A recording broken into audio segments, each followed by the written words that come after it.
So how are you guys? I am back again with a very fun and exciting new video, which is, what if Naruto inherited both Minato's genius and Kushina's power?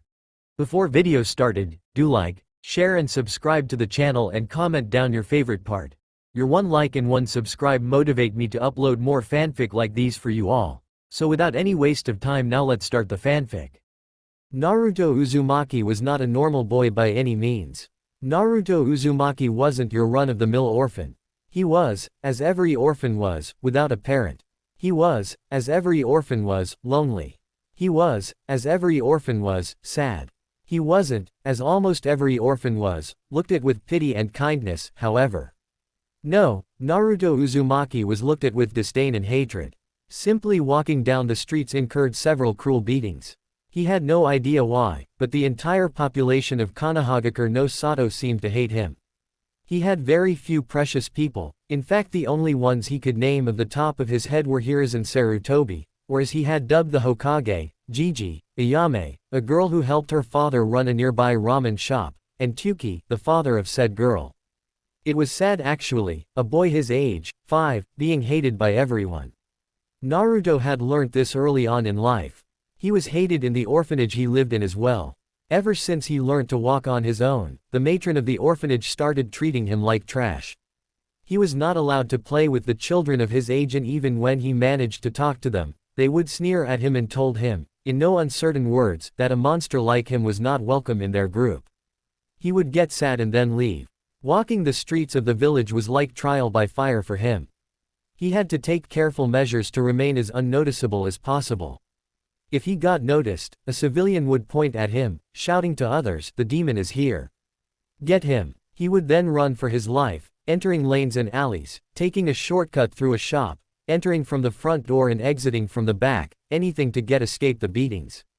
But it was suspicious that a 4-year-old boy was able to escape from the mobs. What no one, including Naruto, knew that Naruto had some special quirks. Naruto had an eidetic memory, the ability to remember and recall anything he sees or hears once, in great detail. Naruto loved to read books, but didn't know why he could recall every page of the book, down to the exact words. He found it very useful and abused it shamelessly, reading all the books he was allowed to and then some, without telling anyone of course. He didn't tell this to anybody, not even Gigi, fearing if this got out, he would get beaten for having freakish traits. But he also discovered the downside of having such an ability. One day, when running from a mob, he accidentally entered an alley which had a dead end. There was no escape for him that day. He was brutally attacked until his body could no longer endure. When he woke up, very mysteriously, in his room at the orphanage, healed up, he was very happy he did not die. However, when he tried to sleep that night, the beatings came back in full force in the form of nightmares. Because of his ability, he experienced the beatings down to the last detail. He couldn't sleep peacefully for several nights.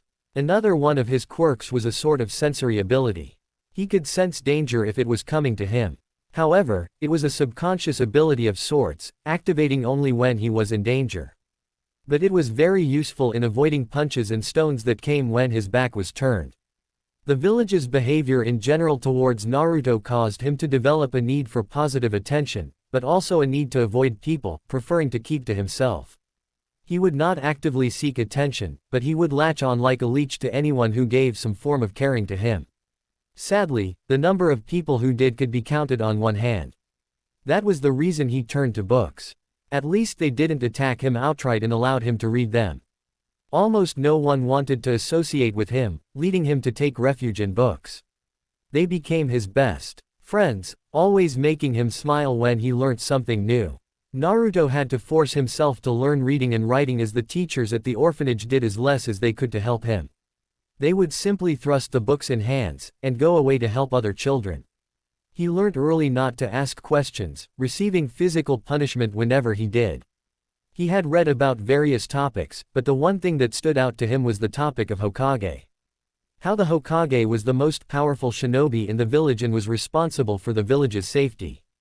He read how powerful was the Shodai Hokage, with his unique Kekkei Genkei bloodline limit of Mokuten, the wood release. He was said to be the most powerful shinobi of his time, known as Shinobi no Kami, the god of shinobi. Hashirama Senju, along with Madara Uchiha, were the two main founders of Konoha.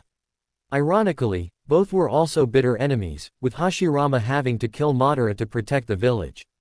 The Nadaime Hokage, Tobarama Senju, was the younger brother of Hashirama. He was and is still hailed as the most powerful sweetened water release user of all time. He was also hailed the fastest shinobi of his time, having created the famous Narration no Jutsu. He was the one who started the Ninja Academy. Naruto took a liking to him as he loved anything that was even remotely associated with speed. The Sandaime Hokage, Hiruzen Sarutobi, that was his Jiji, was known as the Professor, because he could use all the nature transformations and had the unsurpassed knowledge of ninjutsu, knowing all the techniques in Konoha, save for clan techniques. He also shared the title of Shinobi no Kami with Hashirama, because in his prime he was the strongest of all Kages. Naruto was astounded how powerful was the man he called his Jiji. Sarutobi was also the sensei of the Densetsu no Sannin, the three legendary ninjas, who were among the most powerful shinobi in the world. The Yondaime Hokage was the one who became his favorite to the point that Naruto considered him as his idol, aspiring to be like him. Minato Namikaze, when he was alive, was considered the strongest of the Hokages and arguably, the most dangerous man to have graced the world of shinobi. Known as Konoha no Kuroi Senko, he was also considered the fastest shinobi to have ever lived. He was famous because he took the Narration no Jutsu, the jutsu used by the Nadaime, to levels unheard of. He was the one who single-handedly ended the Third Great Shinobi War, finishing of 1,000 Iwa shinobi by himself, in the Battle of Kanabi Bridge. Naruto also took note that the Yondaime suspiciously looked very much like him if he grew up. Naruto compared their physical traits, more specifically those that stood out the most. They were both blonde, the hair color being near identical, with Naruto's a shade brighter. But the eyes were what took him by surprise. Those azure blue shades were what he had as well, looking back at him in the mirror every day. He became even more suspicious. During one of his outings, when his Jiji came to take him to the Ichiraku ramen that he loved so much, he asked him what it meant to be Hokage. Flashback. The old man stopped eating and looked at him, his eyes piercing him as if searching for something.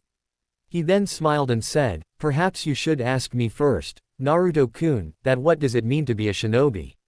Naruto looked surprised for a moment but recovered and asked, "What does it mean to be a shinobi?" This time Jiji answered, "To be a shinobi means to endure. A shinobi is one who can follow or lead others into any darkness and work together to overcome that darkness and make it out the other side. A shinobi walks towards danger when everyone else is running away, that is. Because it is the duty of a shinobi to look at any foe and simply say, 'Bring it.' That is because shinobi exist to protect those who can't protect themselves." Naruto had a look of wonder on his face.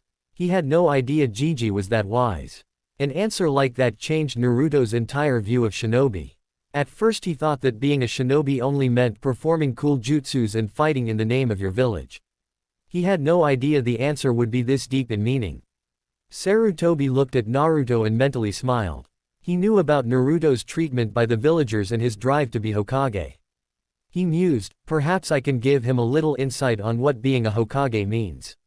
Naruto recovered from his wonder and stared at his empty bowl, deep in thought.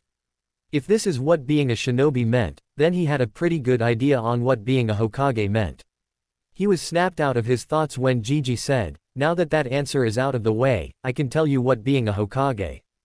"I know Jiji." Those words stopped Hiruzen in his tracks, his head tilting in curiosity. "You know what, Naruto-kun?" Naruto looked up, understanding and respect in his eyes. Hiruzen was touched at the respect he was receiving from Naruto, but his curiosity was increasing. What being a Hokage means? Hiruzen stared at him, silently asking him to continue. Naruto spoke up, "The Hokage is responsible for everything in this village. It's his responsibility to protect everyone here, and to make sure they are safe and happy with their village. He tends to the finances of this village, the rules, the daily events, everything. He controls every single ninja who bears a leaf headband, and basically directs when they live and die. This job is not for the faint of heart, and only for someone who loves this village deeply." At the end of his answer, he was staring back at his bowl. Hiruzen was shocked at the understanding Naruto showed of the position of Hokage. He had no idea that Naruto was this perceptive and knowledgeable. Tsuki and Ayame had stopped working as well, staring at the blonde with white eyes along with the Hokage. It was simply unheard of, a 5-year-old showing such a deep understanding of something most people don't understand until much later in life. Hiruzen was shocked so much that he didn't notice his jaw was hanging a bit. Such a deep perception and insight at such a young age, he thought with wonder.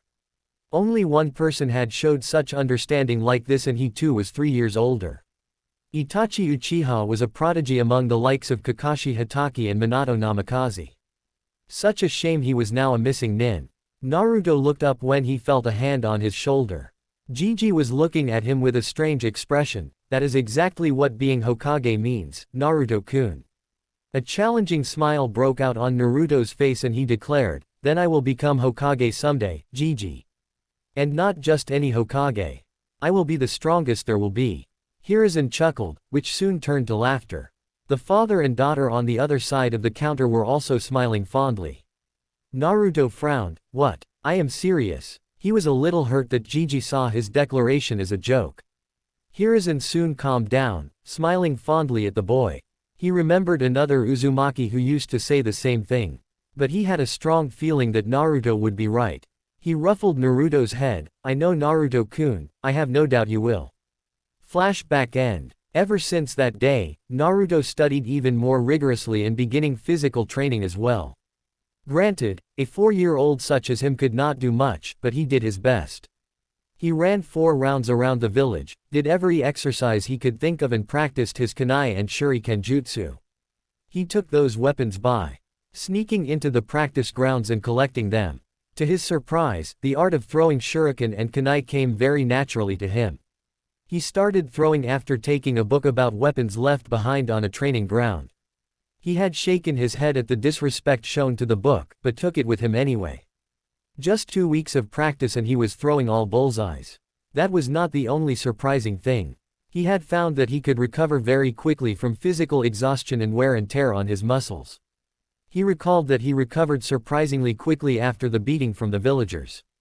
A bloodline perhaps. He didn't dwell on it further, but filed it away for later. But today was special. So special that he would have to take extra measures in staying safe. Because today was his birthday, and he was just kicked out of the orphanage. Roaming in the streets, he suspected what would happen in the evening. Today was the Kyuubi festival, a day he feared the villagers' rage and cruelty more than ever. An epiphany struck him like lightning, causing him to suddenly stop in middle of the street. Yondaime. Kyuubi's defeat, treatment of the villagers, Demon Boy, Gigi's avoidance of the topic. No, he wouldn't. Naruto ran from the street, meandering between people with the grace of a seasoned dancer or flowing water. He ran like it was no one's business, reaching his favorite spot, the head of the Yondaime, in record time. Anyone who saw him had flashbacks of another blonde running like a man possessed. I need to confirm whether it's true or not, he thought grimly, afraid of what he would find. He sat down on the head of the famed Hokage in a meditative posture and reached within, or rather, spoke within. "Kyuubi, if you are inside me, I want to meet you, please." For a full 5 minutes there was no reply and Naruto was beginning to relax when something pulled on his mind. Naruto opened his eyes to find himself in a dark corridor. He narrowed his eyes. "Is this my mindscape?" he thought in disgust as he walked forward. He kept walking for a few minutes and stopped, seeing some light at the end of the corridor. It seemed to pull him towards it. Time to find out what is at the end. With that thought, he walked again, stopping only until the end. It was a huge room, so large and vast it was that the ceiling was impossible to find. He looked around, his eyes seeing black stone and nothing more. But the elephant in the room was a large iron-barred door, with a paper on it that said seal. He gazed at the piece of paper, resignation written in his eyes. His azure eyes looked past the cage, looking for what he knew was in the cage. He was just waiting for the Kyuubi to open his eyes. Based on what he had read, Kyuubi was a being of pure hatred and evil. A mindless beast capable of destruction on a scale hitherto undreamt of.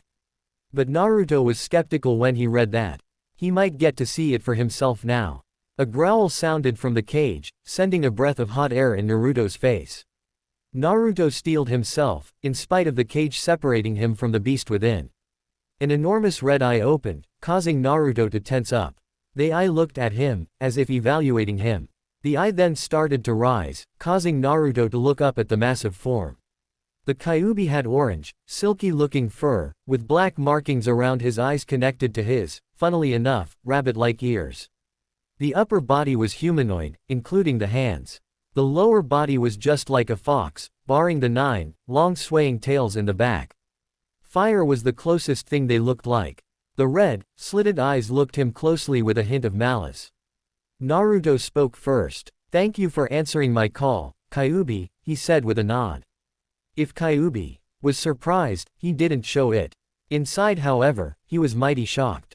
This was not the first thing he expected his jailer to say. He expected him to look at him with fear, asking whether he really was the Kyuubi, following with the denial of the possibility. He did expect him to thank him at all. He replied, "Think nothing of it. I'm surprised though, that you were able to figure it out so quickly." "Why aren't you surprised?" he asked with curiosity. Naruto sat down in front of the cage, which surprised the great Biju further.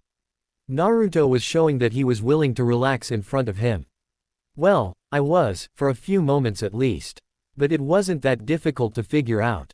It is easy to create a plausible theory once you have all the relevant facts," he said, never breaking eye contact with the Kyuubi. Kyuubi raised a massive eyebrow, silently impressed with his host. His thought processes were very intelligent for someone who was only 5 years old. He was bold as well, bold enough to maintain eye contact with him. He also could not sense any fear from the boy. "Why aren't you afraid of me?" he asked him. Without a moment of hesitance, Naruto answered, "Because you are misunderstood." This time surprise was visible on Kyuubi's face, which was quickly followed by anger. "What did you just say?" "Choose your next words very carefully," he growled out. Naruto wasted no time in answering. "In all the books I have read, they described you as a being of pure hatred. But that is only a one-sided understanding, isn't it?" he asked with a sad smile. Before Kyuubi could answer, Naruto continued, "Humans fear what they can't understand. The foremost aspect of your personality that they have seen is hatred, which, while a big part of you, conceals the being underneath that can feel emotions just like us. Isn't that right, Kyuubi?" Kyuubi was astounded at the amount of understanding his host showed towards him. Perhaps he could. "What do you want?" Naruto looked at him with his azure blues, reminding Kyuubi of another set of blues that looked at him fearlessly before sealing him. "If you wouldn't mind," a hesitant smile appeared on Naruto's face, "would you be my friend?" Kyuubi was truly stupefied at the request. For the first time, in centuries of his existence, someone had asked if they could be his friend. Naruto saw that the Kyuubi was surprised, and for the Kyuubi, if Naruto's request was not surprising enough, he was totally blown away by what Naruto did next. Naruto got up from his spot and walked into the cage. He walked up close and offered a hand for him to take. "My name is Naruto Uzumaki, and it is nice to meet you." Kyuubi had abandoned all signs of remaining composed and was openly gaping at Naruto. But he composed himself quickly and gave a sincere smile to Naruto. Seeing Naruto was too small to even shake his finger, he extended his index nail to him. "My name is Kurama. Nice to meet you too, Naruto." Naruto smiled, "You have a very nice name, Kurama." The newly dubbed Kurama smiled, "Thank you. It means a lot coming from someone whose name means fish cake." Kurama smirked at the end, intentionally making the jab at Naruto's name to see if he could rile the boy up. His success was only minuscule though.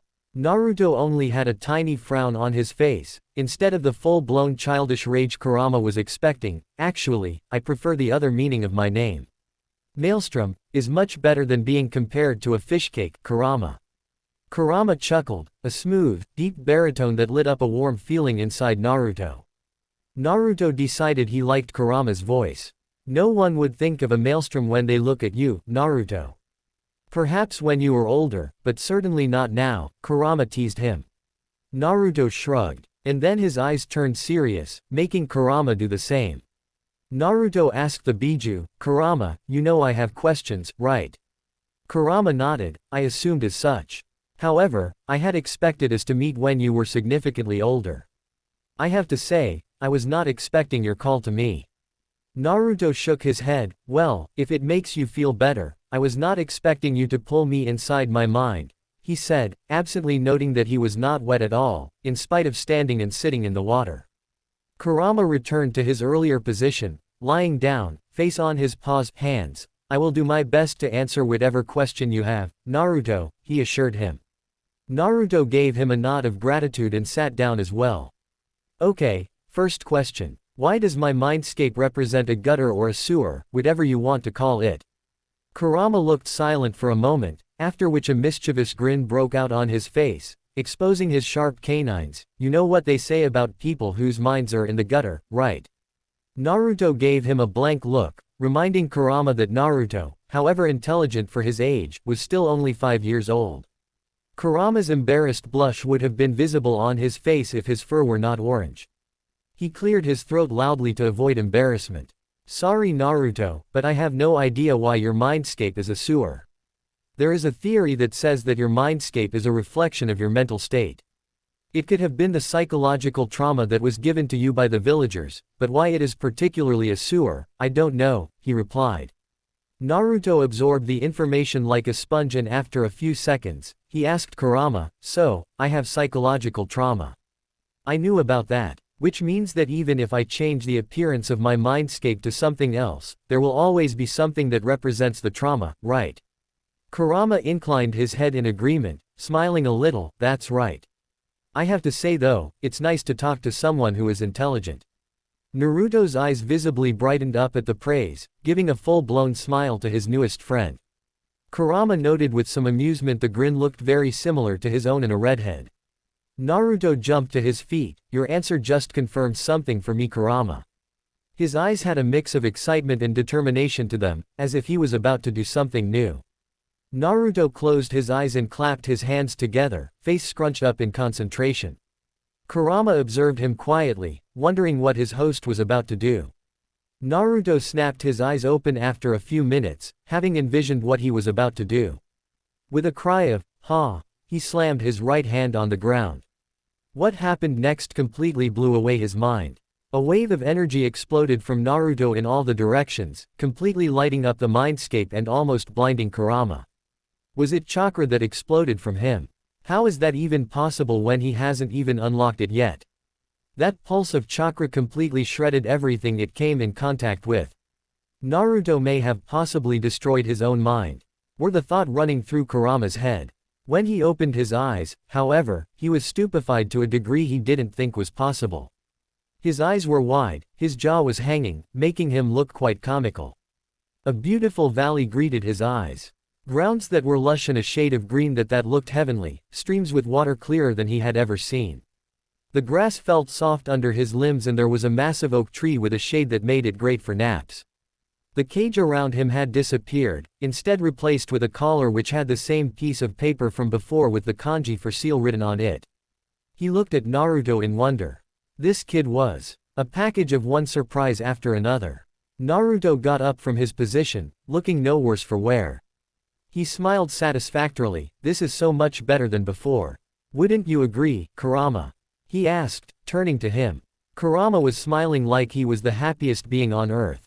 No one had ever done anything for him, and Naruto, who had just met him, had already done so much for him. Kurama looked at Naruto with gratitude in his eyes. Thank you, Naruto. You have no idea how much this means to me. Naruto just shook his head at him. Don't worry about it. We are friends, right? Kurama nodded, feeling excitement in a long time, wanting to explore what Naruto had created for him. He was about to leave when Naruto's voice stopped him, mid-step. However, it seems strange that there is no presence of a celestial body in the sky. I had envisioned it just like outside, he mused, a frown on his 5-year-old face that would have earned him so many squeals of kawaii from girls. Kurama too wondered what the reason could be, and quickly figured it out. He looked up in thought. Perhaps it is because of the seal, he muttered. Naruto looked up at him, confusion written clear on his face. What do you mean? Kurama looked down at Naruto. The seal that keeps me inside you, Naruto. If it was only you, you would have had absolute control over your mindscape. But since I am here as well, the control gets divided equally. However, control on my side is restricted because of this seal. The absence of the sun or the moon that you envisioned could signify that this place is cut off from my senses. In easier terms, the outside world, he explained. Naruto processed Kurama's answer. If the seal was restricting Kurama's activity, what do you propose I should do, Kurama? Kurama put his hand under his chin. He could see only one way around this, and if Naruto messed up, it could spell trouble for both of them. But he would try his best to not let that happen. You would have to tear off a very small piece of paper on my collar. Leave the rest to me, Kurama assured him. When Naruto looked a bit hesitant, Kurama told him, don't worry Naruto. You can do it. If something goes wrong, I will take care of it. The reassurance erased any doubt from Naruto's face and he promptly marched up to Kurama's collar, making sure to tear only the smallest piece of paper. Kurama nodded in satisfaction and approval. He could feel a tiny bit of control get back to him. Just a snap of his fingers and a sun appeared in the sky, lighting up the valley, making it even more beautiful. Naruto smiled at the sight, but it faded at the sight of a cave that he instinctively knew not to go near.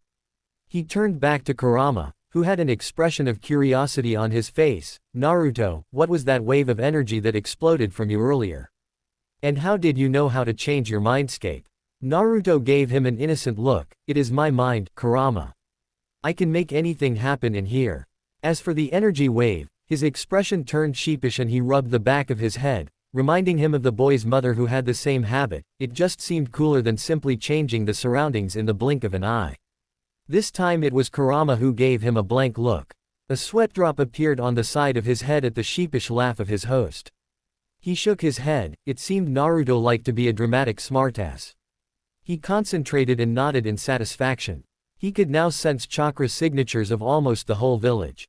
Once Naruto opened his eyes, Kurama would be able to see as well. Nevertheless, you have my thanks. Allow me to repay with something that will come in very handy once you become a shinobi. Kurama smiled, raising a fingernail and very gently touching Naruto's forehead. The nail shined for a moment and then faded back. Naruto raised an eyebrow. What was that? Kurama smiled mysteriously. Why don't you discover it yourself? I can feel several chakra signatures closing in on you. Time for you to open your eyes, Naruto. Naruto nodded and turned to leave, but froze. He slowly turned around and smiled embarrassedly. How do I leave? Kurama had to squash the urge to facepalm. It seemed that Naruto had his moments of stupidity every now and then. Just jump into the water, fishcake, he said exasperatedly. Naruto frowned at fishcake, but nodded and with a leap that was impossible for any child his age, jumped into the water. Kurama shook his head, amused. It was only because Naruto was in his own mind that he was able to do so. Perhaps I should have told him that he could get out with just a thought, he mused. Then he removed that thought immediately. Nah, it's too much fun messing with him. Naruto opened his eyes slowly, without a hurry. He was thinking about what gift did Kurama give him when he felt it. Like someone was coming his way. He slowly turned his head around, face paling at the sight. Dozens of people, weapons and blunt objects in their hands, excited expressions on their faces, shouting, "Today is the day you pay for what you are. We will end this once and for all and avenge him." Naruto's expression had turned utterly horrified. There was only one way to get off the monument without falling splat on the pavement. Outrun and outmaneuver the mob. He wasted no time. He kipped up to his feet and immediately started running in a perpendicular direction to the mob. Since he had been running regularly for 1 year, he had built up some pretty good speed and endurance. His plan was to take a wide arc around the mob and as soon as it was behind him, hightail it into the streets where he could lose them. He took off into the forest, the mob following him closely behind. As he began to cut an arc around the mob, hairs on the back of his neck stood up, a clear sign of danger. However, unlike before when he could only detect danger, this time he could feel the direction the weapon was coming from. Naruto was an imaginative child. From where he had developed his imagination, no one knew. But there was one thing about his imagination that even he knew was not normal. His body had the most unnatural and peculiar ability of following the commands of his mind down to a T. As soon as he had sensed the knives speeding at him, he thought of only one escape scenario, and his body followed it as it did before several times, just not in a life and death scenario. He jumped, body in the air, rotating like a screwdriver, the knives going under him, missing him by just a few inches. He rolled on the ground to soften his landing, and continued running away, successfully getting the mob behind him and the road in front of him. He managed to get to the streets, where he purposefully chose the market street where he could lose them. He knew the civilians could not do the tricks that he could. He vaulted neatly over several carts without losing momentum, each time increasing the gap between him and the mob. He turned left at an intersection, and jumped up a wall, hanging on the other side until he was sure the sounds of the mob faded away. He jumped back on the road. He took a moment to catch a breath. If he was not mistaken, he had run at full speed for close to 3 miles. Impressive for a 5-year-old, the familiar voice of Kurama sounded in his head. Naruto looked surprised for a moment, but then shook his head. It was probably because of the change that he had done to the seal. He also chalked it up to adrenaline that he had run so far. And fast. That was a lot difficult than he had imagined, but he blamed it on his clothes. An orange jumpsuit stuck out like a sore thumb among the masses. It was as if he had stuck a piece of paper behind his back saying, "Kill me." The blonde hair wasn't helping either. But then again, he had nothing else to wear. The keepers at the orphanage looked very satisfied when they had given him the jumpsuit. They probably wanted him to be spotted in case he attempted to hide from a mob. Too bad they underestimated him. So deep he was in his musings that he didn't notice he had entered an area of Konoha no one had taken a stroll in for at least 5 years. He looked when he saw he was standing before the gates of a beautiful mansion. "Naruto, open the gates of the mansion. Let's explore," Kurama's excited voice sounded in his head. Naruto shook his head. "I would be an idiot to even touch the gate. Can't you see all the seals engraved on it?" Kurama insisted. "Do it. Who knows, you might get a surprise." Naruto frowned at the behavior of the fox, but followed his advice anyway. He placed his hand on the seal of the gate and closed his eyes, as if waiting to be blown up. He didn't notice the seals glow slightly. He opened his eyes when nothing happened. Tentatively, he pushed the gate and to his surprise, it opened easily. The seals must be malfunctioning if a strange like me could enter in here, he thought. The mansion was beautiful. It was a traditional 2-story mansion, surrounded by lush, green grounds. There was even a small pond with clear water in front of the house. Whoever this house belongs to must be insanely wealthy, he thought with wonder. Money was something that was rarely available to him. He decided not to dwell on it further. As he approached the front door, he began to think it was a bad idea coming here. What if someone spotted him? What if he accidentally activated a trap? He cautiously turned the doorknob, hearing it click open. He opened the door fully, seeing the dark living room with a sofa and comfortable chairs. He turned on the light, surprised that electricity still flowed in the circuits of the house. But it was all covered in a thick layer of dust. The owner has been gone for a long time, but why, he wondered. As he turned in the direction of the fireplace, he stopped short at what he saw. The first thing that caught his eye was the uniquely shaped kunai embedded in a stone slab placed on top of the fireplace. Every shinobi or to-be shinobi worth his or her salt would recognize the tri-pronged kunai. It was the Yondaimi's kunai. He now knew that this house belonged to the deceased Hokage. Crap. He had just broken into the Yondaimi's house. Double crap. He was just about to turn tail when Kurama's voice sounded in his head, "What's that?" He turned around again, seeing the portrait above the fireplace for the first time. It was Minato Namikaze, decked out in full Hokage uniform, along with a beautiful redhead wearing a high-collared, sleeveless blouse under a long, loose-fitting dress with a wristband on her left wrist and standard shinobi sandals. A medium-sized bulge on her stomach made him realize that she was pregnant. But that was not what caught his eye. The redhead was waving a peace sign, with a very familiar grin. The same one he wore whenever his mischievous tendencies surfaced or when he was really happy. Her face was also very similar looking to his own. Her exquisite violet eyes were shaped just like his eyes. With a jolt, the pieces of a puzzle that he could never solve arranged themselves, forming a long sought-after answer. Blonde hair, azure blue eyes, the familiar grin, same shaped face, identically shaped eyes. He had just found out the identities of his parents. "Congratulations, kid, you finally found them." Kurama's smooth voice was softer this time. Kurama speaking inside head. Naruto stood in front of the fireplace, eyes glued to the portrait, a storm of emotions raging inside of him. He didn't know what to feel, whether to be happy that he finally has found out who his parents are, or were, he thought bitterly. Or whether to feel hurt that his Gigi hid his parents' identity from him, or whether to feel furious at the treatment from the village. His hands were clenched so tightly that his knuckles turned white. Kurama consoled him, "It's okay to feel this way, Naruto. Anyone who would have been in your shoes would have felt the same." Naruto finally sat down in Indian position, the energy leaving his legs. He tried to think something, but the thoughts evaded him, only the image of his parents situated in his mind. He was finally with his parents, yet at the same time, he was not. Tears finally fell from his eyes from holding them back for so long. He cried for a long time, finally letting his emotions have an outlet. For the first time in his life, he felt like he was alone in the whole world. Sniffling, he asked inside his head, "Kurama, did you know about this?" Kurama remained silent for a few moments, which were enough for Naruto to deduce that he knew. Kurama knew, and he still didn't tell him. "I did know, Naruto. After all, you shared the same space with me for 9 months inside your mother," the fox replied softly.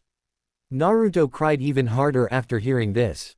It was like a whole new storm colliding with storm that was already raging inside him.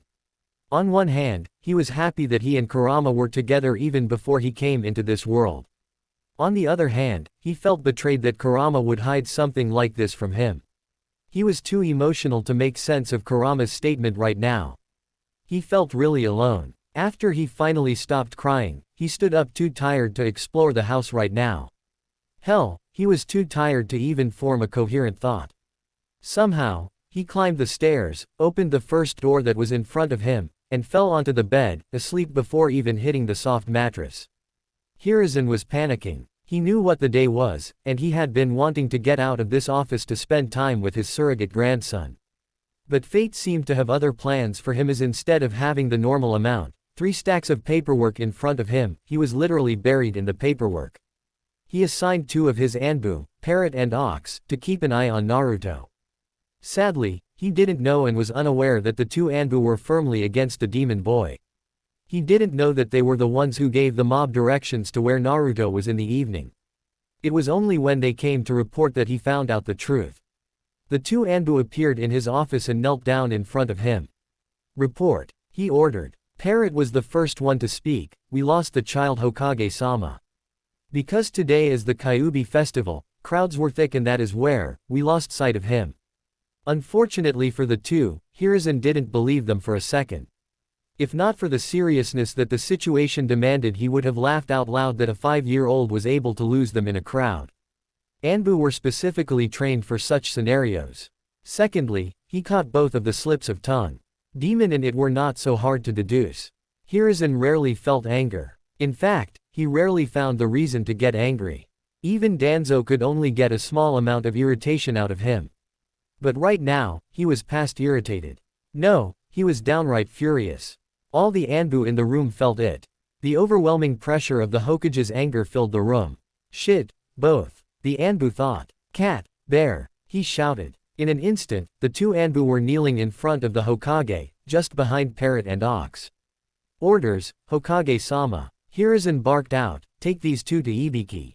Tell him to investigate thoroughly, and find out what they were doing this evening. Also, tell Inoichi that I want to know every face that was there in the mob." Quote, "Hi, Hokage-sama." The 2 Anbu instantly caught the traitorous Anbius and promptly flickered out. Now that he was somewhat calm, the previous panic returned. Where was Naruto? Was he injured? Worse, was he dead? Was he even in the village? He took out his ball that he used to keep tabs on the village occasionally. Mostly, he used it to ensure whether Naruto was alright or not. He channeled his chakra through the ball, searching for Naruto. However, he was floored when nothing came up. He repeated his search 2 more times, just to be sure. The result remained the same. He did not like where this was going. It was a strong possibility that Naruto was outside village walls. "Dog, tiger," he called out. In an instant, the mentioned 2 were before him. "Track him down, no matter what. Even search outside the village if you have to." "Hi, Hokage-sama." They flickered out. Hiruzen sat down with a heavy sigh. He was mentally exhausted from the paperwork he had been doing all damn day and then this. Where are you, Naruto-kun? He decided to sleep in his office and wait for them to come back and report, trusting his Anbu. The sun's rays peeked from in between the curtains, falling straight onto Naruto's face. Blearily, he opened his eyes. Although he slept peacefully last night, he was mentally and emotionally exhausted. This type of exhaustion was new to him, having never experienced it before. At first, he had no idea where he was, but then last night's memories came back to him. He viciously fought back the tears that threatened to fall out again. No, I will not cry again. I did enough of that last night. He reminded himself. It was time, he decided, to think through this logically. First things first, morning rituals. He got up from the bed and headed to the bathroom. Surprisingly, it was very clean and dust-free, compared to the rest of the house. Weird, he thought before closing the door. Second, he needed to get out of here and meet his Gigi.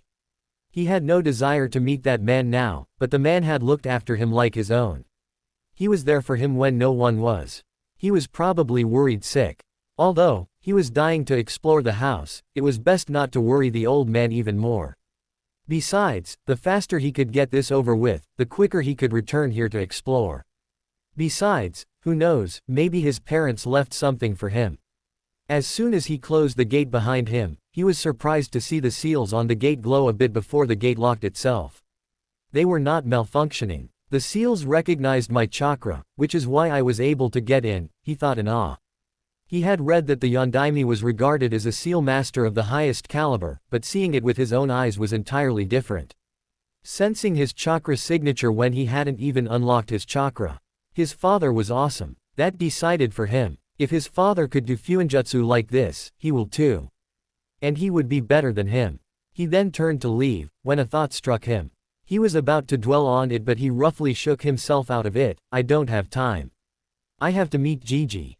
With that, he ran out of the area, picking up speed when he realized he was quite far from the Hokage Tower. En route, he mentally nudged his friend. Hey, Kurama, you awake right now? For a few seconds he heard nothing, then he heard a yawn in his head, almost making him do the same before he viciously squashed the urge.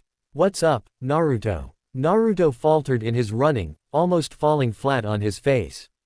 He couldn't help the grin that came on his face. Hearing Kurama, an ancient demon, using the slang that kids his age do was hilarious. A stray thought from last night's conversation with Kurama. About last night, what did you mean when you said that we shared the same space for 9 months inside my mother? He asked curiously, turning serious once more. Kurama replied, I meant what I said, Naruto. You are smart enough to figure out the answer to your question. Naruto's expression turned grim at that. It meant he and his mother were exactly the same, host of the Kyuubi no Kitsune. But why was his mother Jinchuriki? Kurama interrupted his thoughts. Naruto blinked at that. What? Kurama elaborated, Jinchuriki is the term that you are looking for. It means, power of the human sacrifice. They are humans who have a tailed beast sealed inside them. Naruto did not falter even for a second after this revelation. He was almost halfway to the tower, which means he could learn a little more. I get what you mean. What I don't understand is why my mother was a Jinchuriki before me. Also, what is my mother's name? Why was I made into one? Questions were coming one after the other like water from a running tap. Kurama raised his eyebrows at the onslaught of questions. Whoa. Slow down, Naruto. You have to understand that I cannot answer all of your questions. Naruto was a little peeved at that. Why not? Kurama simply shrugged at that, acting as if he didn't even notice Naruto's anger, because there is an old man who can answer these questions better than I can. Naruto calmed down at that. Kurama was right, he had no hand in who he was sealed. Gigi was the Hokage, he was the one who probably knew more about these matters. Another thought struck him, but the tower was within his sight now. Better make this fast, he mused. Hey Kurama, what was that you gave me last night as a gift? He asked. He could see Kurama grin in his mindscape. I'm surprised you could pick up on that. The fact that you unintentionally used it is even more impressive. Naruto scowled a little. Stop beating around the bush, Kurama. Just tell me. Kurama, however, did not budge. Don't tell me you can't figure it out, Naruto. You may not know, but I can feel how close you are to figuring it out. Naruto was slowly getting irritated with the game of riddles that Kurama was deliberately dragging on. He was about to give him a mental scar to remember when he suddenly figured it out. He had actually felt the mob approaching. Did you actually give me a sensory ability? Kurama shrugged. Naruto mentally whooped, thank you so much, Kurama. Secondly, his tone turned menacing, causing Kurama to lift an eyebrow, this is for annoying me with riddles. With that, he turned his entire mindscape orange. He would cherish Kurama's yell of horror forever. He reached the Hokage tower, panting only lightly. Standing in front of the tower, he felt a little anxiety creeping up inside him. He faced the sky. What is the time, Kurama? Observing the position of the sun, it should be around 6 in the morning, he deduced. Naruto idly questioned himself, would Gigi be even awake at this hour? He shook his head, he would not back down now. He steeled himself and entered the tower. Seeing almost no one in the corridors, he almost turned back, but resolutely thought to himself that he would wait for him. He arrived in front of the Hokage's office. Seeing the absence of the secretary he knew was supposed to be here, he sat on the bench outside the office. This was his first time in the Hokage tower, so he decided to look around. But there was not much to look around. All the important stuff must be someplace where only authorized people could access it, he assumed. Sighing, he closed his eyes, figuring he could talk to Kurama about his newly acquired sensory abilities. Kurama, how could I sense the mob before when I haven't even unlocked my chakra? Kurama thought about it a bit and then answered. He had nothing else to do anyway. Good observation, Naruto. It is simple, it was a newly awakened ability. Naturally, it would require time before it stabilizes. But before that happens, it is unstable for a little while. It was in that time period that you could sense the mob. If you were to try it now, you won't be able to use it, he explained, keeping it simple so Naruto could understand it. After hearing Kurama's explanation, Naruto concluded that the ability Kurama had given was a chakra-dependent ability. He could only use it as long as he infused chakra, that too, in a specific way so that he could sense. Damn, that means I have to first unlock my chakra, he pouted. Kurama again spoke up, before I forget, I did something else as well. Sensor ability was not the only thing I gave you. Naruto rose an eyebrow in confusion. Now that he thought about it, not many kids his age could do that, what do you mean? Kurama expanded on his statement, I tweaked your ability to sense danger as well. Naruto nodded, I noticed that. Kurama's grin became sly, then did you also notice that when your danger sense activated, your surroundings seemed to slow down?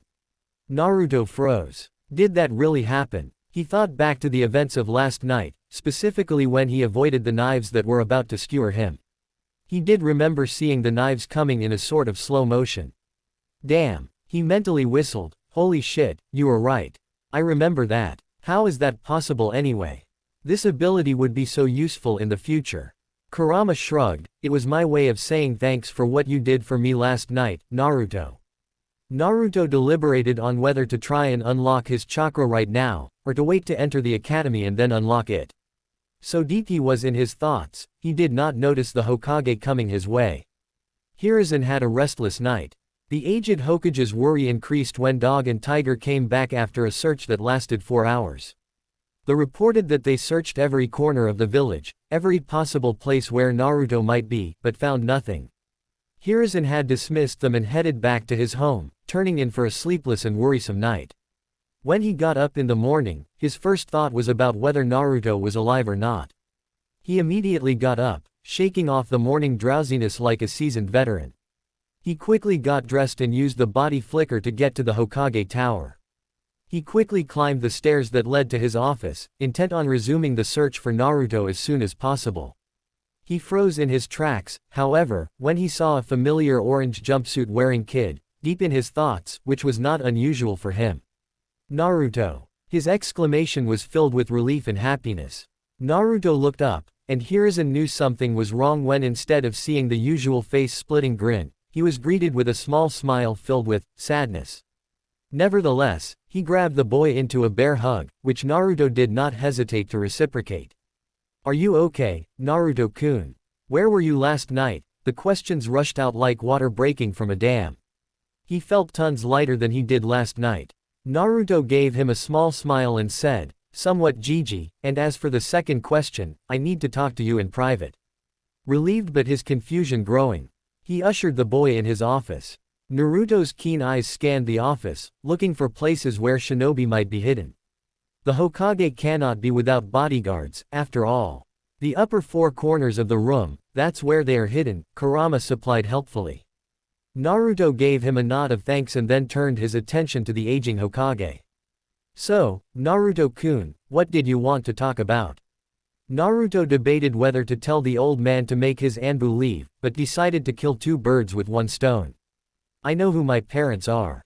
That simple statement changed the entire atmosphere of the office. Hiruzen tensed up and so did the Anbu in the office. To those who were intelligent, it was quite easy to deduce just whose son Naruto Uzumaki was. Fortunately or unfortunately, those were very few. However, Naruto's file itself was classified, with no one but only the Hokage had access to. To find out that Naruto knew about something that only the Hokage had the right to know was very unexpected. Hiruzen wasted no time, waving hand seals. The Anbu recognized the order to leave them alone. They vanished and Hiruzen activated the privacy seals in the office. He gave his complete attention to Naruto, and who were they? Naruto was unnerved by the caution in the old man's eyes, but steeled himself and answered, the Yondaime Hokage and his wife. Hiruzen closed his eyes in acceptance and resignation. He always knew Naruto would find out, he just never expected it would be so soon. He opened them to find himself on the receiving end of Naruto's accusing stare. Why did you pretend you didn't know, Gigi? Hiruzen barely caught himself from flinching. He gave a sigh, who told you? Naruto promptly answered back, I figured it out myself. How? The curiosity was killing him. He had to know if someone was out there wielding such dangerous information. Naruto recounted the events of last night and at the end of his explanation, Hiruzen was both relieved and curious. Relieved because he was glad that no one besides Naruto and him knew his parents' identity, curious because he never knew that Minato had found a way to hide from his peeping ball. Both him and Naruto sat in silence for a while. Naruto was the one to break it first, hurt in his voice, Gigi, why did you not tell me? Hiruzen responded, weariness coloring his tone, Naruto, you have to understand that your father had many enemies. I could not afford to take the chance that you wouldn't blurt it out accidentally. Anger finally filled Naruto, do you have any idea how desperate I was for answers? He whispered, but the anger in his voice was as clear as the sky. Guilt hit the Hokage with the force of Guy's fist. He could honestly not relate to Naruto's situation. Do you know, Naruto's voice was a bit louder this time, how it broke me to not know the identity of my own parents. He was shouting at the end. I have the right to that information more than any other person in the world. Tears were freely flowing down Naruto's face by now. Hiruzen himself was shedding tears of his own. Naruto was right in that account. He had a right to know who the people were who brought him into this world. More so than anyone. But as the Hokage, his decision had to be logical. Sentiment could not be afforded by someone of his position. Naruto had calmed down after a few minutes. I have a question, Gigi. And I want an honest answer. He was glaring at the Hokage by now. Hiruzen wiped his own tears and answered, I will do my best. Naruto was looking at his feet, did they love me? Hiruzen smiled this time, nostalgically, Naruto, you were their world even before you were born. Naruto felt as if a weight had been taken off his shoulders. He had always wanted to know if his parents loved him. What child didn't? Did they leave something for me? That question caught Hiruzen off guard, however he was able to recover quickly, yes they did, but I don't know where. Naruto leant back in his seat, eyes on the ceiling, thinking. If it was in this office, Gigi would know, which means it is probably in his house. Kurama, would you know by any chance? He decided to ask the fox. Damn, I was hoping to watch you scuttle around for answers. It is always entertaining, Kurama grumbled. Naruto mentally raised an eyebrow, so you do know. Yes, in fact, it is the place where everyone would least suspect, answered the demon. Naruto waited for more but it never came. He mentally huffed, fine, I'll do it myself. And just for leaving me in the suspense, he changed his mindscape to orange, again. Kurama's howls were somehow louder than before. In a place where everyone would least suspect. Where could that be? From what is written in the books, Dad was a very humble man, but the size of the house implies he liked to live in comfort. Since he was a seal master, a study where he did his work would also be there. But he would place seals all over it to be safe. Everyone would expect him to keep the important stuff in his study, locked tight, he thought. Like lightning, the answer came to him, causing his eyes to widen slightly. Seals can be broken if someone is skilled enough. But no one expects to find treasure buried right under their noses. Which means what isn't in the study, is right in front of me. The image of his parents' portrait came into his mind. He stood up from the chair with such force that it was knocked backwards. I know where it is. Hiruzen jumped up at the shout, eyes wide, "Know what, Naruto-kun?" But Naruto was already running towards the window. Hiruzen hurriedly deactivated the privacy seals, just in time. Naruto opened the window, and jumped onto the slope of the Hokage tower. His speed easily carried him towards the edge of the slope. He executed a perfect cartwheel on the edge, his hands holding on and legs going over in an arc, onto the wall. He then released his hold, falling towards the ground. He rolled perfectly to soften his landing and then ran full throttle, back to the house of his parents. Hiruzen had gone pale as soon as he saw Naruto cartwheeling over the edge and letting go. However, panic gave way to relief when he saw Naruto had landed perfectly and was running away. That boy will send me to an early grave, he thought as he prepared to follow. He gave the order to stand by to his Anbu as he darted after Naruto. He had to admit, for his age Naruto was unusually fast. He easily caught up to Naruto, who was easily ignoring the stares around him. Hiruzen asked the excited boy, "Naruto-kun, do you mind if I take us there quicker? I know where you are going." Naruto glanced at him and said, "Then pick me up and do it." Hiruzen nodded as he did just that and vanished in a body flicker. The villagers thought the Hokage was chasing the demon boy to kill him, and when they saw him pick him up and vanish, they smiled. Everyone continued about their business, not suspecting a thing. Villagers of Konoha are idiots, anyway. Both the Hokage and Naruto stood in front of his parents' portrait. Naruto spoke, without removing his eyes. "I forgot to ask in the excitement, Gigi. What was my mother's name?" Though he asked just that, Hiruzen thought it was better to tell him her story now rather than later. Her name was Kushina Uzumaki. She was a woman who was fearless, blunt, brash, and one of the most amazing people I've ever met. She was a deadly kunoichi as well. "It is her name that you carry, Naruto," his nostalgic. Naruto was amazed that his mother was so lovely, beautiful, as well as deadly. Naruto mentally applauded his father for landing such a catch and promised to do the same. She was from Uzushiogakure, the land hidden in whirlpools. The Uzumakis were distant relatives of the Senju clan, the clan of the Shodai and Nadaime Hokage. They were feared for their fuinjutsu skills. They were the undisputed masters of the art. It was your mother who taught your father fuinjutsu. They had immensely dense and large chakra reserves, which gave them a longer life than any other ninja. Some of them had special chakra, which they could physically manifest in the form of chains. Your mother was one of them, he recalled, with Naruto soaking it all up like a little child hearing stories from his parents. Hearing how powerful his mother's clan and by extension, his mother was in fuinjutsu, his resolve to master it only strengthened.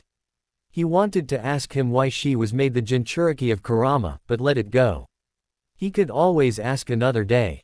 He turned his attention back to the portrait.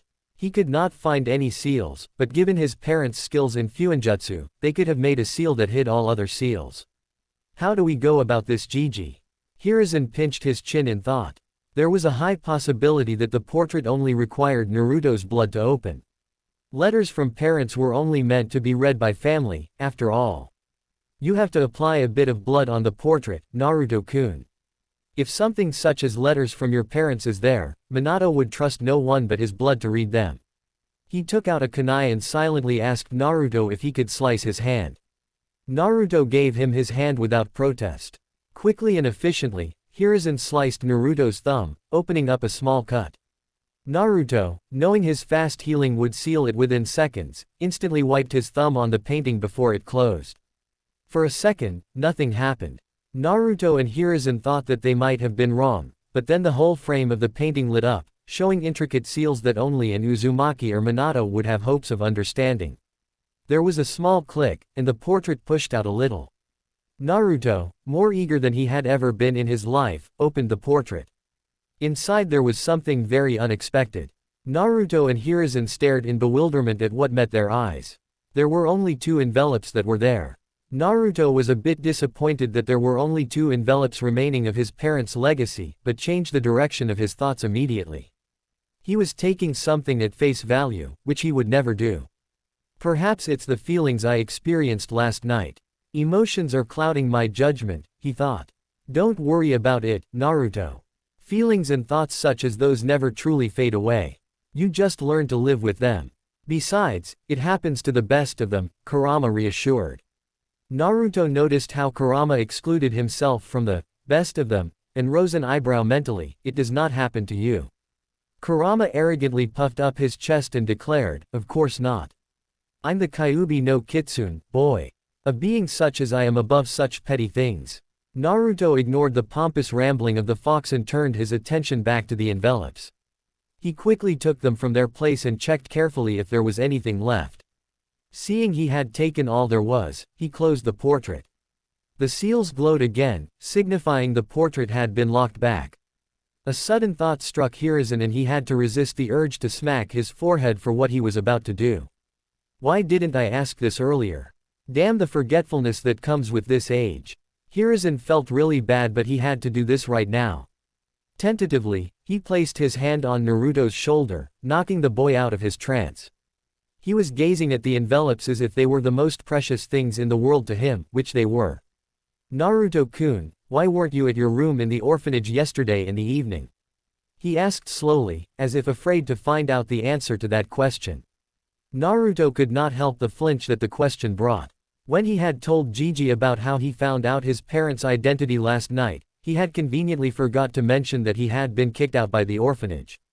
He had hoped that Gigi would not ask him about that. In a mumble that Hiruzen barely understood, the blonde said, "The matron kicked me out yesterday evening." Hiruzen suspected that the matron would have deliberately kept Naruto out of the orphanage last night because of the festival, but did not expect him to be thrown out of the orphanage. White-hot anger flooded his veins that he barely restrained from letting it out as killer intent. How dare they? How dare that woman do such a vile thing, throwing a 5-year-old out, knowing how dangerous it was?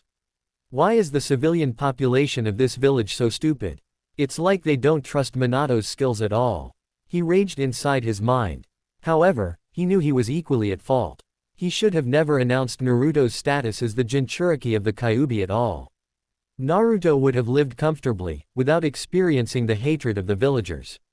Naruto watched his Gigi's face carefully, for any signs of anger. Fortunately, years of being a shinobi and Hokage allowed Hiruzen to keep a neutral face, but Naruto could tell from the subconscious tightening of Gigi's hand on his shoulder that he was angry. "I see," was all he said before visibly collecting himself. Now to address the main issue. He looked at Naruto with a grave look on his face. "Naruto-kun, now that that is out of the way, we have to find a new place for you to live." The words were out of his mouth before he could stop them. Not another orphanage, Gigi. Hiruzen stared at the desperate look Naruto was giving him. To be honest, he was scared that one day it would come to this. And surprisingly, he agreed with Naruto. He did not want Naruto to live anywhere he would be hated. Unfortunately, that left only one option.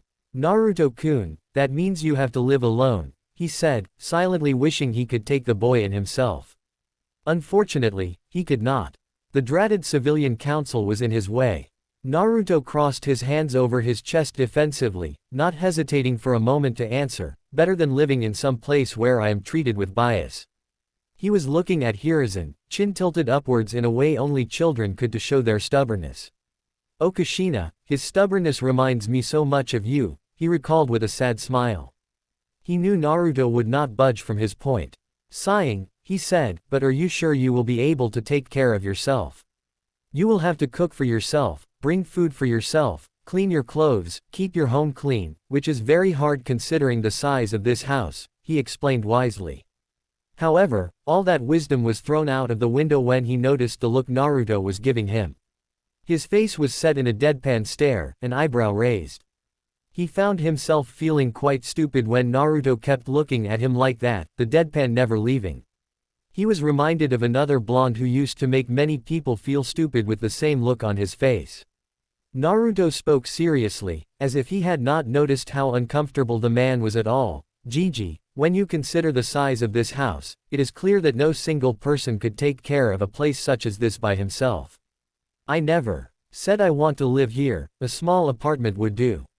Besides, his expression turned a bit sad, this house is so big that the loneliness will start to bother me, considering whose house was this in the first place. Hiruzen was surprised at the maturity that Naruto was showing. People thrice his age aren't this mature, he thought with amazement. No matter how many times he saw Naruto, he was always stunned at how mature Naruto was for his age. Considering his options, he said, "Give me 1 hour, Naruto-kun. I'm positive I can find an apartment big enough just for you. Until then, I assume you would want to read the contents of those letters," he said, giving him a significant glance, complete with chin down and eyebrow raised. Naruto suddenly seemed to remember about the envelopes. His hands shot to his lower's pocket where he had put them somewhere between his talk with Gigi. He looked up and replied, "Yes, that will do, Gigi." He left after that, muttering things about a matron and execution. After Gigi left, Naruto reached for the first letter that came into his hand. He read the kanji on the envelope with wide eyes. "Mother," it said. Hands shaking because of nerves, he opened the letter. Naruto was a pretty fast reader. Not because he was eager to finish the books early, more like he was forced to become a fast reader. The matron at the orphanage would give him books, but would take them away very quickly. Which is why he forced himself to become a fast reader.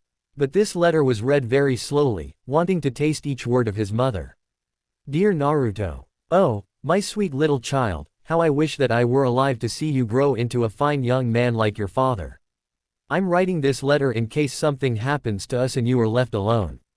If you are reading this, it means that we are dead. We are so sorry for leaving you, baby. First things first, I love you with all my heart, Naruto. A mother never stops loving her child, even in death.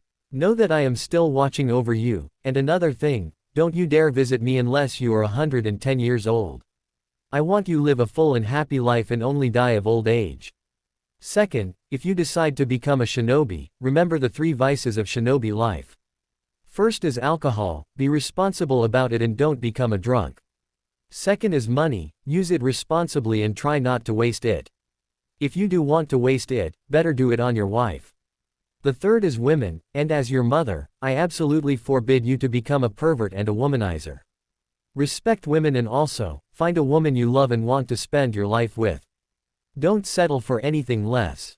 At the bottom of this letter, you will see 2 kanji. The first one contains my sword, if you ever decide to take up kenjutsu. The second contains the ring with which your father proposed me with, give it to the girl you believe will love you for the rest of your life. Once again, your father and I love you, no matter what. Remember that, Naruto. With love, Kushina Uzumaki. P.S. Learn Fuinjutsu. The Uzumakis were known for it and your father mastered it as well. I have left 10 volumes of Fuinjutsu that I got from the Uzumaki archives, everything you need to become a master. Best of luck, baby." Naruto was numb after reading the letter from his mother. He could not find the words to express how fulfilling and satisfying and amazing it was to hear words from his mother, even if it was on a letter. He saw the kanji that his mother mentioned and smiled, his face splitting grin at that. His mother was awesome. He was so hyped up from reading his mother's letter that he almost forgot about his father's. He put the letter down gently as if it were made of glass and picked his father's letter up. "Dear Naruto. If you are reading this letter, then it means that I'm no longer among the living. I desperately hope that your mother is with you, but if that is not the case, allow me to explain a few things to you. My name is Minato Namikaze, and as you probably have guessed, the Yondaime Hokage. If you already know this, then you are probably in the academy. If not, it is good to read. Keep it up. If you did not know about my identity as your father before this letter, please don't be upset at Sandaime-sama. I left him specific instructions that you were to be told about my identity only if you were a Chunin, or married. I made many enemies during the Third Great Shinobi War, especially from Iowa. If people were to know about it, you would be a prime target for all my enemies. I just want you to know that even if you are yet to be born, I love you with all my heart. It was the happiest day of my life when your mother announced that she was pregnant with you. Since I was an orphan, I really don't have any special jutsu to give you. But what I have left, I hope you master them. The improved notes I made from scratch in my quest to learn and master Nadime-sama's Narration no Jutsu are in the first kanji at the bottom of this letter. Also, I leave the Rasengan to you, in hopes that you can complete it, something that I never could. It is in the second kanji. Your mother was Kushina Uzumaki and she was the loveliest and one of the most compassionate women I've ever met in my life. She is perhaps the only one who loves you more than I do. I have left you another surprise in the basement of this house. Something of my own design and perhaps my greatest Fuinjutsu achievement yet, other than mastering the 8 trigrams ceiling style. Details are in the basement. Enjoy. With all the love in the world.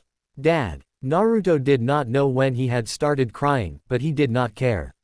He could feel his parents' love from the letter, he could almost see them smiling down on him from above. He wiped his tears off, a determined glint in his eyes. He would do his parents proud. He looked up and noticed that only a little over 5 minutes had passed. Good, a lot of time to explore. He nudged his partner mentally, hey, Kurama, you awake? We can finally explore the house. All he heard was a deep snore reverberating in his mindscape that caused Naruto to sweat drop. How the hell was Kurama asleep? He was awake just 10 minutes ago. It's impossible to fall asleep that quickly when all you do is laze around and not even get tired. He decided to leave the snoring fox alone and explore by himself. He found out that the room he slept the previous night in was his parents' room. Surprisingly, he found out that it was a little easier to not cry now.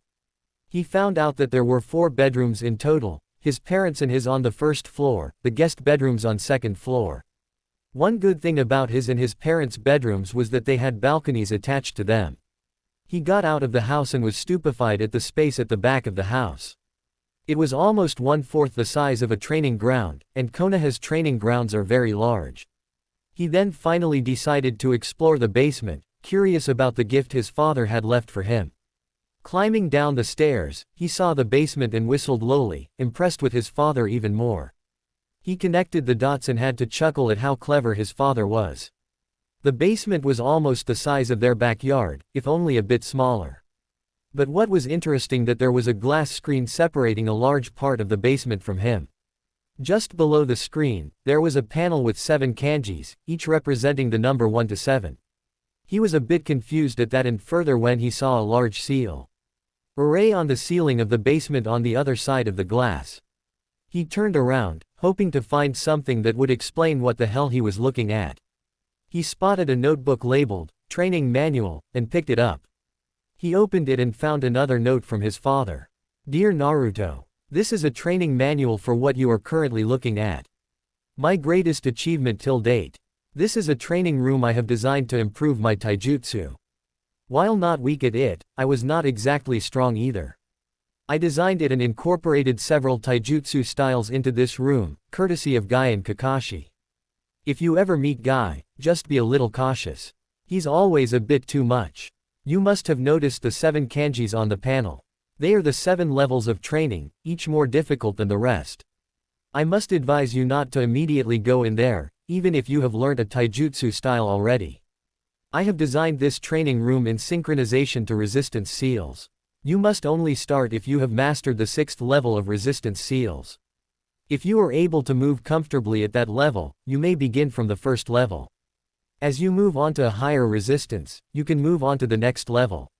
For example, if you have mastered the 7th level of resistance, you can safely try the 2nd level of the training room.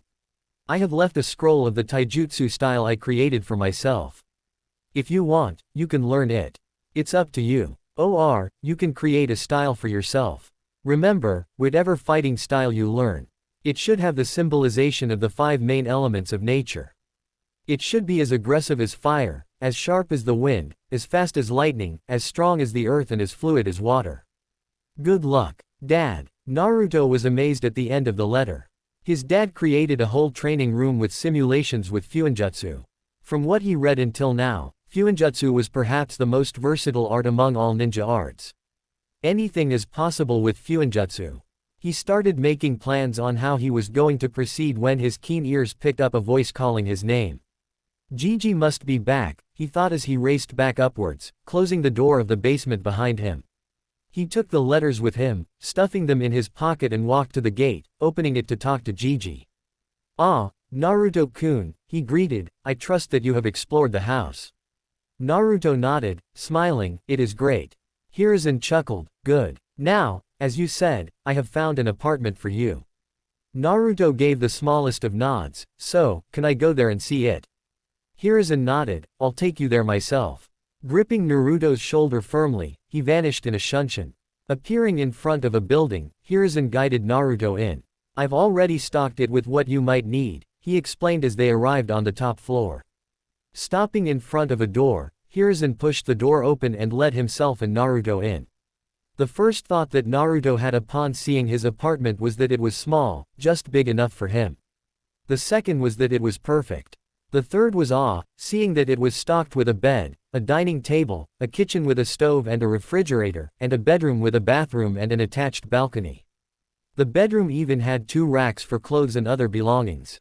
Hiruzen gave a small smile seeing how Naruto was odd like any other child whenever something new was given to them. "You can stay here until you get married. After that, you can move into your parents' home," he said. He waited on the sofa for Naruto to finish exploring the apartment, which was not long enough. He stood up when Naruto walked into the living room. "So, how is it?" He was totally unprepared for Naruto to come bowling over to him, wrapping his arms around him in a hug that sent all the air out of his lungs. Only bracing himself at the last second caused him to prevent falling over backwards. Instead, he wrapped his arms around the boy in a bear hug. Naruto separated first, unshed tears in his eyes. "It's perfect, Gigi. Thank you so much." Hiruzen smiled, relieved that Naruto liked it. "Now, before I leave, here is your monthly stipend," he said, handing over a wad of notes. "This is 12,000 yen. Spend it wisely. Is there anything else you need before I go?" Naruto thought for a minute and said, his face the epitome of seriousness, "A cooking book would be nice." Roaming the streets in the evening, Naruto thought back to the afternoon's conversation. The old man had almost face-faulted at Naruto's request.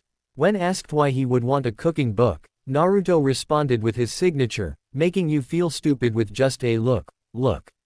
He made the Hokage sweat for a minute before answering that he wanted to learn cooking because he did not want to waste his money eating outside, where he would be outrageously overpriced.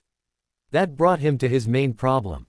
Although Gigi had stocked his fridge with all the healthy food, it would eventually be finished and he would have to buy more. Which meant he would be overpriced for every item he bought. He sighed, shaking his head at the villagers. Stupidity.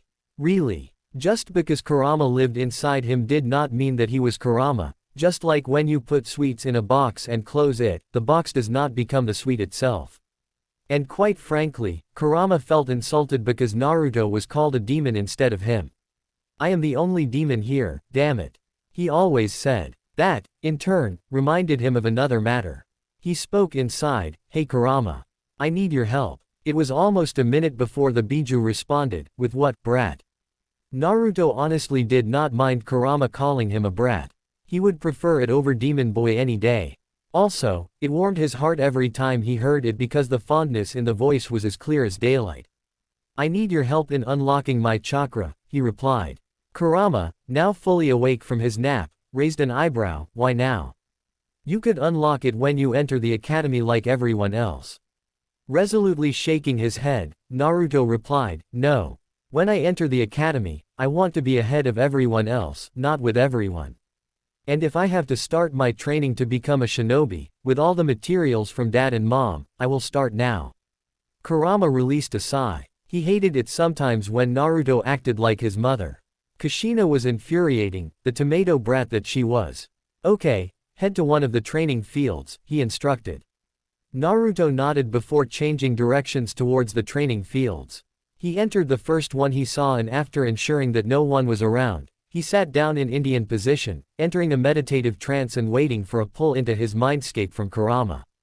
He did not have to wait for long, but it did not see a certain purple-haired kunoichi looking at him curiously from the entrance of the training ground. Enko Mitarashi was a Tokubetsu Jonin of Konoha, specializing in interrogation and working directly under Ibiki Morino, the famed interrogator of Konoha. She was powerful, after all, being a former apprentice of one of the Densetsu no Sanin, Orochimaru. Just because she was Orochimaru's apprentice meant she was given the kind of treatment that should honestly be reserved for the likes of Orochimaru. She was called the Snake Women by the populace of Konoha, but she took it head-on and made a fearful reputation for herself, ensuring the villagers kept their distance. She also knew that one another suffered the same treatment at the hands of the villagers. But she was not that stupid to believe that the blonde would be Kyuubi in human form. He intrigued her, the way he endured the hatred of the villagers and never backed down. For a 5-year-old, that was seriously impressive. So when she saw the blonde going towards the training fields, her interest in him was piqued. She decided to follow him, to see what he was going to do. She saw how he observed his surroundings and decided to humor him, by simply being hidden at the entrance, out of sight for him, but visible to anyone else. What the hell is this boy doing? She thought with a raised eyebrow. Naruto arrived in his mindscape and saw Kurama resting at the shore of a very large water body, one he knew was not there before. Where the hell did that come from? He thought as he approached Kurama. Kurama sensed his approach and opened his eyes, looking at Naruto with an intense look. Naruto, do you know what this is? He asked, gesturing to the water body. Naruto shook his head. Seeing that, Kurama explained, this water body is the representation of your chakra. But before we begin to unlock your chakra, I discovered a very interesting thing about your body, smiling at the end. Naruto tilted his head to the side. What? Kurama was as blunt as a hammer. You don't have chakra coils in your body, kid. Naruto's reaction was priceless. Whaat. Kurama chuckled. Naruto's reaction to surprises was turning out to be very amusing. Kurama was as blunt as a hammer. You don't have chakra coils in your body, kid. Naruto's reaction was priceless. Whaat. Kurama chuckled. Naruto's reaction to surprises was turning out to be very amusing. He watched as Naruto seemed to have a panic attack within his own mind. The mind responded to his mental state, shaking violently. Kurama understood just how much that had rattled Naruto. Calm down, Naruto. I wasn't finished, he shouted. Seeing how Naruto was showing no signs of calming down, Kurama let loose a small bit of his killing intent, enough to make a Jonin sweat. Naruto, however, was totally inexperienced in experiencing killing intents, therefore his reaction was entirely predictable to Kurama. Naruto instantly froze in his place, all thoughts of Kurama's news fleeing his mind as he registered the new feeling. The mindscape stopped shaking as Naruto slowly turned towards Kurama. Voice shaking, he asked Kurama, what was that? Kurama stared Naruto in the eye, indicating he was serious. That was killing intent. Usually used by shinobis to intimidate each other. Whoever has the higher killing intent is able to make the other suffer illusions of death, if the killing intent is potent enough. I'm surprised though, that you managed to stay conscious, he said with a raised eyebrow. Naruto was taking deep breaths during Kurama's explanation, trying to calm down. By the end of the explanation, he was almost back to his normal self. Scowling a bit, he asked, and you thought that was the best way to calm someone who is having a panic attack? Shrugging a bit, Kurama defended himself, you have to start someday. Also, that was only a little of my killing intent. You have yet to experience my full killing intent, he finished, grinning maliciously in the end. Naruto, for his credit, showed no reaction and kept his face neutral. He would deal with this some other day. For now, he had to focus on his chakra problem. Clearing his throat, he asked, what were you saying about my chakra coils before? Kurama sat up, towering over Naruto, who had to look up towards him. As I said, there are no chakra coils in your body. But that doesn't mean that it's a bad thing. At least, not yet. You have to first unlock your chakra so I can see if this is a problem or not. Naruto nodded, now fully in control of his emotions. He then gestured towards the lake. What is that? I don't remember seeing it yesterday when I changed my mindscape. Kurama nodded at him, you would be right. However, do you remember your question to me concerning trauma and your mindscape? Naruto tilted his head, his eyes agreeing to Kurama's question. Kurama said, well, that theory applies to this lake as well. You may change your mindscape to anything, but there will always be a representation of what is already there, within your mind and body.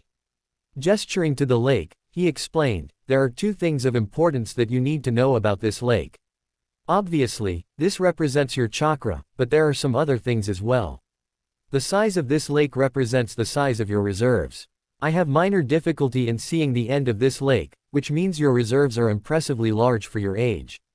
The depth of this lake represents the density of your chakra. The deeper it is, the denser and more powerful your chakra is. Naruto was listening intently to Kurama. He had to admit, he couldn't see the other side of the lake, which meant that his reserves would have to be very large. The question that now remained was how deep the lake was. As if reading his mind, see what I did there. Kurama nodded knowingly, you have to dive inside the lake to find out how deep it is. Before you do that, touch the water and tell me what you feel. Naruto frowned in confusion at the odd request, but nodded. He touched the water and instantly his frown deepened, as if he didn't like the feeling. Kurama turned his head towards him, asking, what do you feel, Naruto? Naruto removed his hand from the lake, saying, like it's incomplete. Something else should be there but it's not. Kurama nodded his head in agreement, okay, that missing thing is your chakra. Once you unlock your chakra, that feeling will be gone. Now, get into the lake and unlock it. He almost ordered Naruto. Naruto thought for a moment about how to proceed with this. Deciding it, he jumped inside taking a deep breath. He swam his hands forward in a sharp motion, pulling them back to go deeper. He kept swimming for what felt like eternity. How deep is this lake? How dense is my chakra? Thoughts like these kept running through his head as he continued to go deeper. Strangely, he felt no need to breathe in this lake. Must be because I'm swimming in my own mind, he deduced. Finally, he saw what appeared to be the bottom. His efforts to reach there hastened.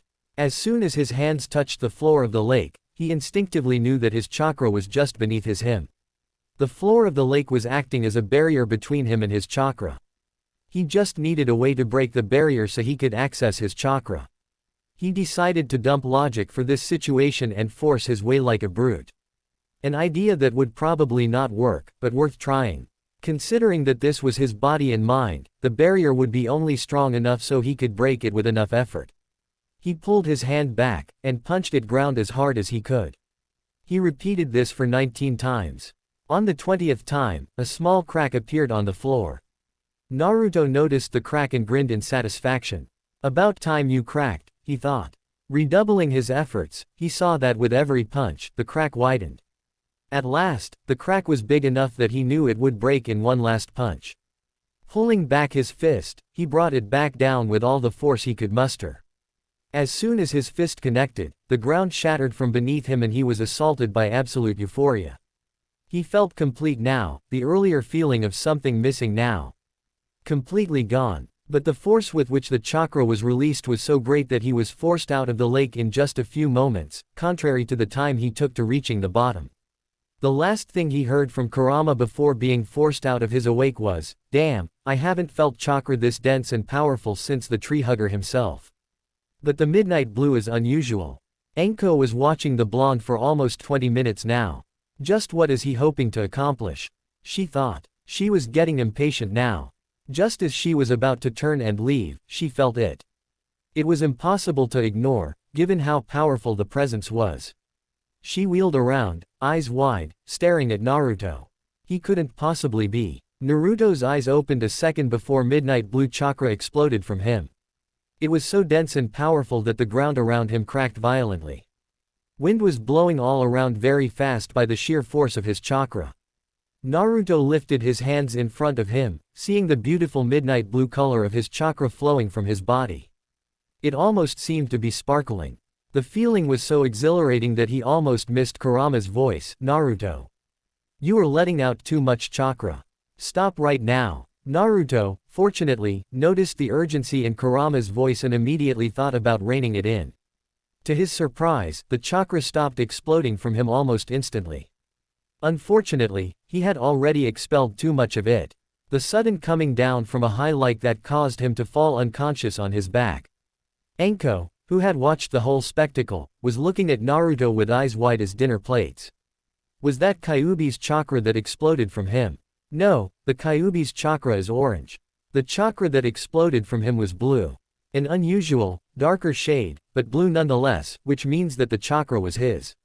She thought incredulously. Her one hand was now on her mouth. The amount that he was letting out can easily rival the Sandame's. But how did he unlock it, and the two so early? All kinds of questions were flashing through her mind, but seeing the kid fall unconscious on his back, she rushed to him, checking to see if he was alright. A sigh of relief escaped her when she saw that he had just collapsed from mild chakra exhaustion. He must be only 5 to 6 years old. Unlocking chakra at such a young age is unheard of. Most children unlock it after spending a year at the academy, and this kid does it before even entering the academy. She thought incredulously. It suddenly occurred to her that a blast of chakra like that would have attracted attention of almost all the shinobi in the village. Shinobi training kicking in, she picked the kid up and vanished in a shunshin to the Hokage's office. The Hokage sat in his chair, eyes glaring at the giant pile of paperwork that seems to materialize out of nowhere and just as he finishes the previous file. He was ridiculously irritated at how it so innocently sat in front of him. This is ridiculous. This blasted paperwork has to be a force of nature. There is no end to it, at all. It is always mocking me. To anyone else watching it, including the Anbu guards in the room, it seemed hilarious how the Hokage was locked in a glaring contest with paperwork of all things. But the captain of the Anbu group could relate to his boss, having to deal with something similar after every mission they do. Hiruzen finally lost his patience after staring at it for almost 15 minutes. So infuriated was the old cage that he positioned his hands into a tiger seal and took a deep breath, intent on burning the paperwork away. He was 1 second from setting the paperwork on fire when he sensed it.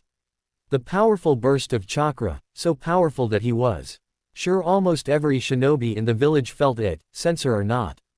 What was that? I didn't know any shinobi of mine was capable of releasing chakra at his scale. From what I sensed, it was powerful, overwhelmingly so, but there was no intention in that burst of chakra. No evil or good, it simply was neutral. Just what is going on? He thought. He decided that any shinobi who might be near the burst of chakra would respond and report to him shortly. With that, he turned his attention back onto the table and put his hands on it, closing his eyes. 5 minutes later, his door was knocked. He answered, "Come in."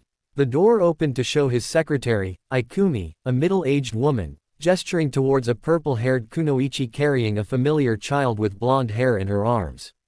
"Naruto, what happened to you now?" he thought in worry as he quickly gestured her inside. Enko gently laid Naruto on the couch in the office and then turned to face the Hokage. His eyes were hardened, having the look of a true, legendary shinobi instead of the man who was reduced to doing paperwork. His voice had an edge of steel. "What happened, Enko?" Enko was not nervous at all, as she had done no wrong. "Hokage-sama, I was just passing by the training fields when I saw Naruto Uzumaki sitting in the middle of a training field in a meditating position. I was curious, so I hid from his sight and observed for anything that would happen. 20 minutes passed and I was about to leave when I saw the most extraordinary thing, Hokage-sama." Hiruzen raised an eyebrow. A burst of powerful chakra and Enko comes to him with an unconscious Naruto. There seemed to be a link here. "What did you witness, Enko?" "A burst of chakra so powerful that I haven't felt anything like it before, Hokage-sama." The ground around him seemed to crack just by the force of his chakra.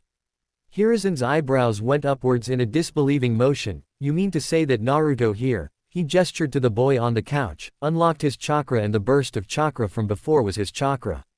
"Hi, Hokage-sama." Enko nodded in agreement. Hiruzen sat back in his chair, finding it quite hard to believe what Enko had told him. However, Enko had no reason to lie to him. Still, how was this possible? "Enko," he said to the kunoichi, "stay here right now until he wakes up. I believe we should hear this right from the source," he said, looking at Naruto. Naruto was lying on his back in his mindscape, staring at the sky. Kurama was right beside him, head rested on his hands, looking content. Naruto sat up, eyes blinking around in confusion. What happened? Kurama replied in a bored tone, you fell unconscious. It's as simple as that. Naruto's eyes widened in realization, I unlocked my chakra. So what does that mean for my body, Kurama? He asked, eager to address the problem of his absence of chakra coils. Kurama glanced at him, I observed the release of your chakra. And I have good news. You can still control your chakra. Naruto seemed to practically melt in relief at that, that is good. I wasn't finished, Kurama's voice brought him back again, your absence of chakra coils actually makes it easier for you to control your chakra. You can directly control it, without having to rely on chakra coils. Which means, you will actually have excellent chakra control. Hearing this, Naruto started jumping around in joy. He would be able to become a shinobi after all. Moreover, his chakra control would be excellent. Kurama was quick to burst his bubble, however. Continuing in the same lazy tone as before, Kurama said, you were lucky, however. Most people would not be so fortunate as to controlling chakra without chakra coils. Naruto stopped dancing around and turned to Kurama with wide eyes, then why am I different?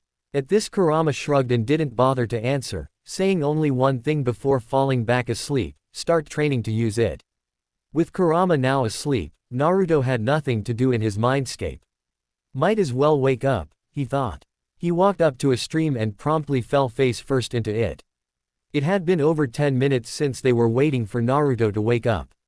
Enko honestly did not know why the Hokage had asked her to wait in his office. But she had to follow whatever the Hokage said, so she waited, albeit impatiently.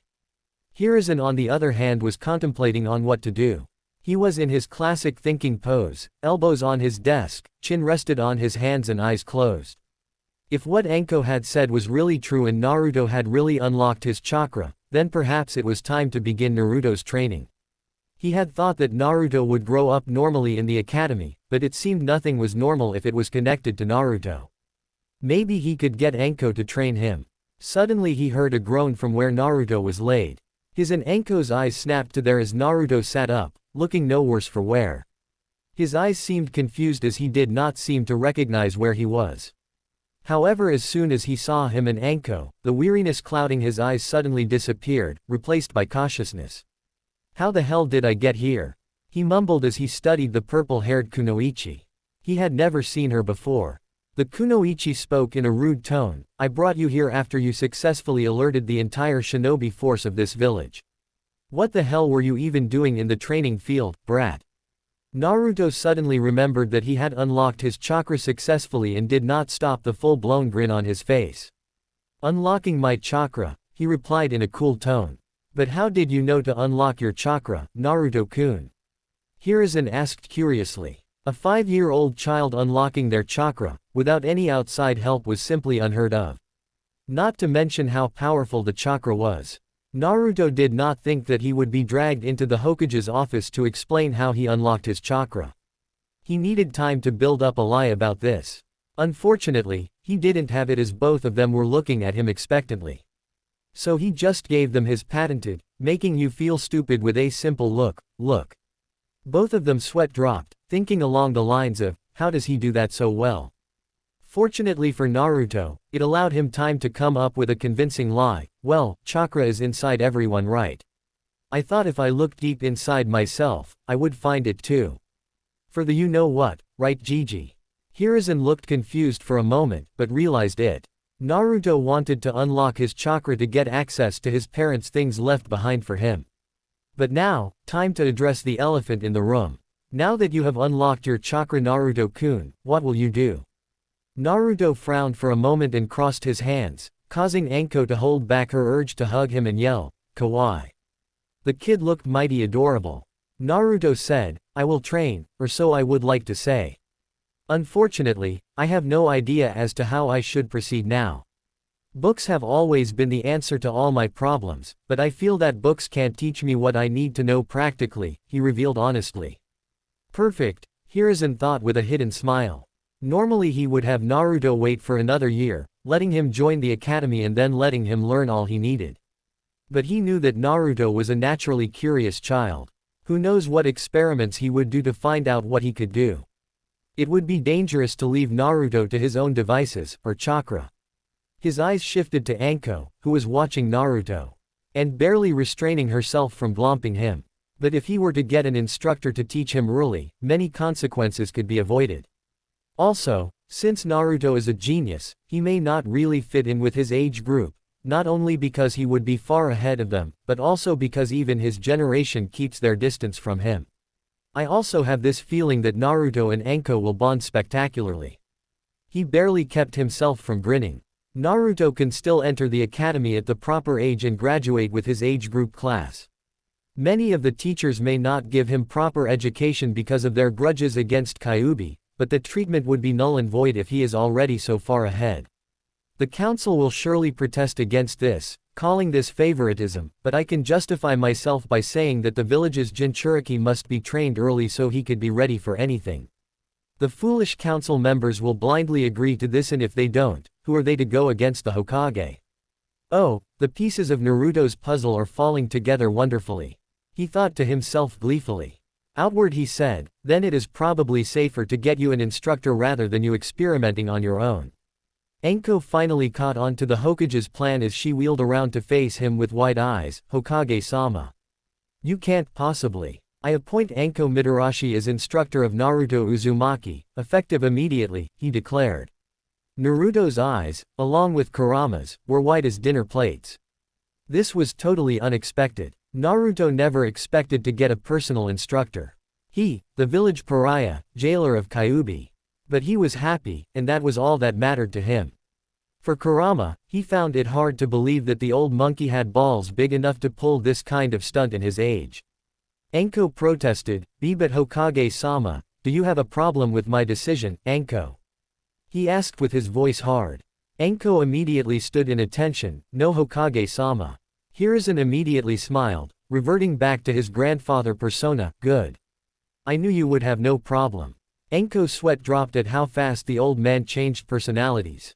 She actually thought that he was showing favoritism, because everyone knew how close he was to Naruto. But she also saw how special Naruto was. But she was not cut out to be an instructor, rather she didn't want to. She was more suited out in the field. Turning to Naruto, he said, Naruto, you can go back to your apartment.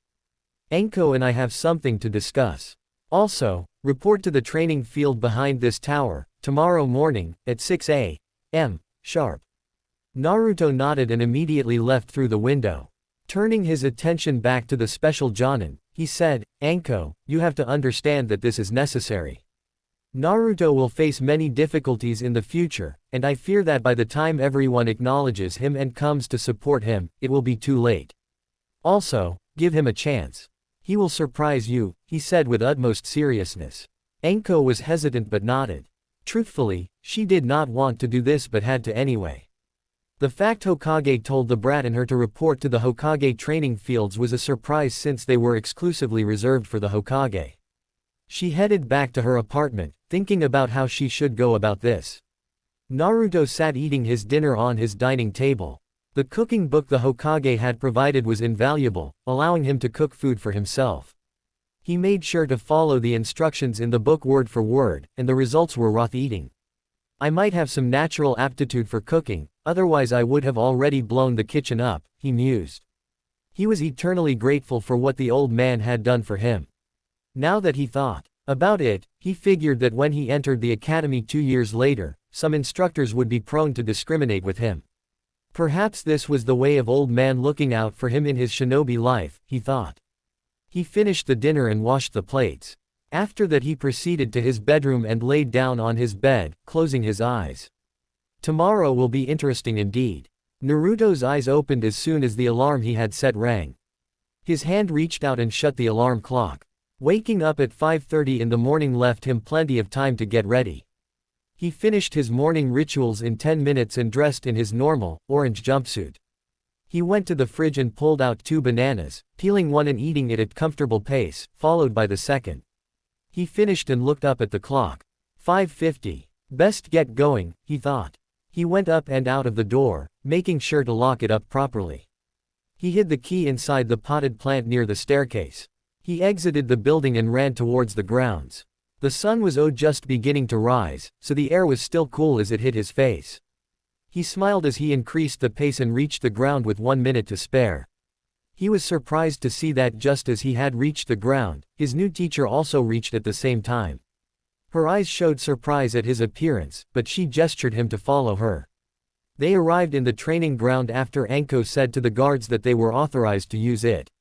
Arriving at the middle of the ground, she said, "Sit down, brat.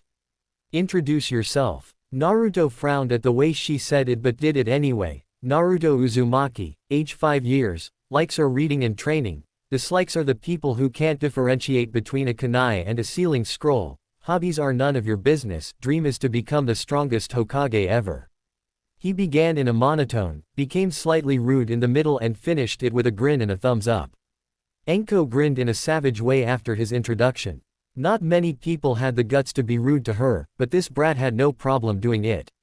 Time to instill the fear, she thought maliciously. Grabbing his collar, she jerked him forward until they were nose to nose.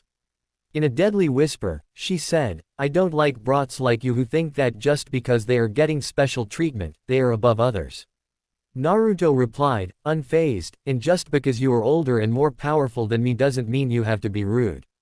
Anko smirked and let go of Naruto, who sat back down. "I like you, kid, which means that I won't go easy on you. Get up and give me 10 rounds of this ground, fast." And so began his training. For a whole 4 weeks, she just concentrated on his physical conditioning. She wanted him to be physically fit for what she was about to mold him into. She was surprised at how obediently Naruto followed her commands. Whatever she told him to do, he did it without question. She ran him into the ground every day. So exhausted he was that as soon as she announced that the training for the day was over, he would collapse onto the ground, unable to move. She always carried him back to his home, and laid him in his bed. She also left him a bento every time, knowing he didn't have the energy to cook. Kurama always woke him up to eat. Naruto thanked her profusely every time, but she always waved him away, saying it was the duty of a sensei to care for the student. She didn't want him to know that she was growing fond of him.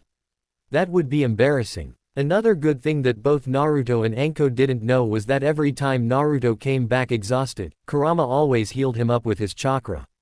The good thing about this was that after every session, Naruto's muscles would be stronger than before, requiring much more to get exhausted. Today is the day he would learn to control chakra. And he was excited as hell. After his usual 15 rounds of the ground, Anko increased them. Anko decided he was satisfactorily warmed up and began explaining chakra control.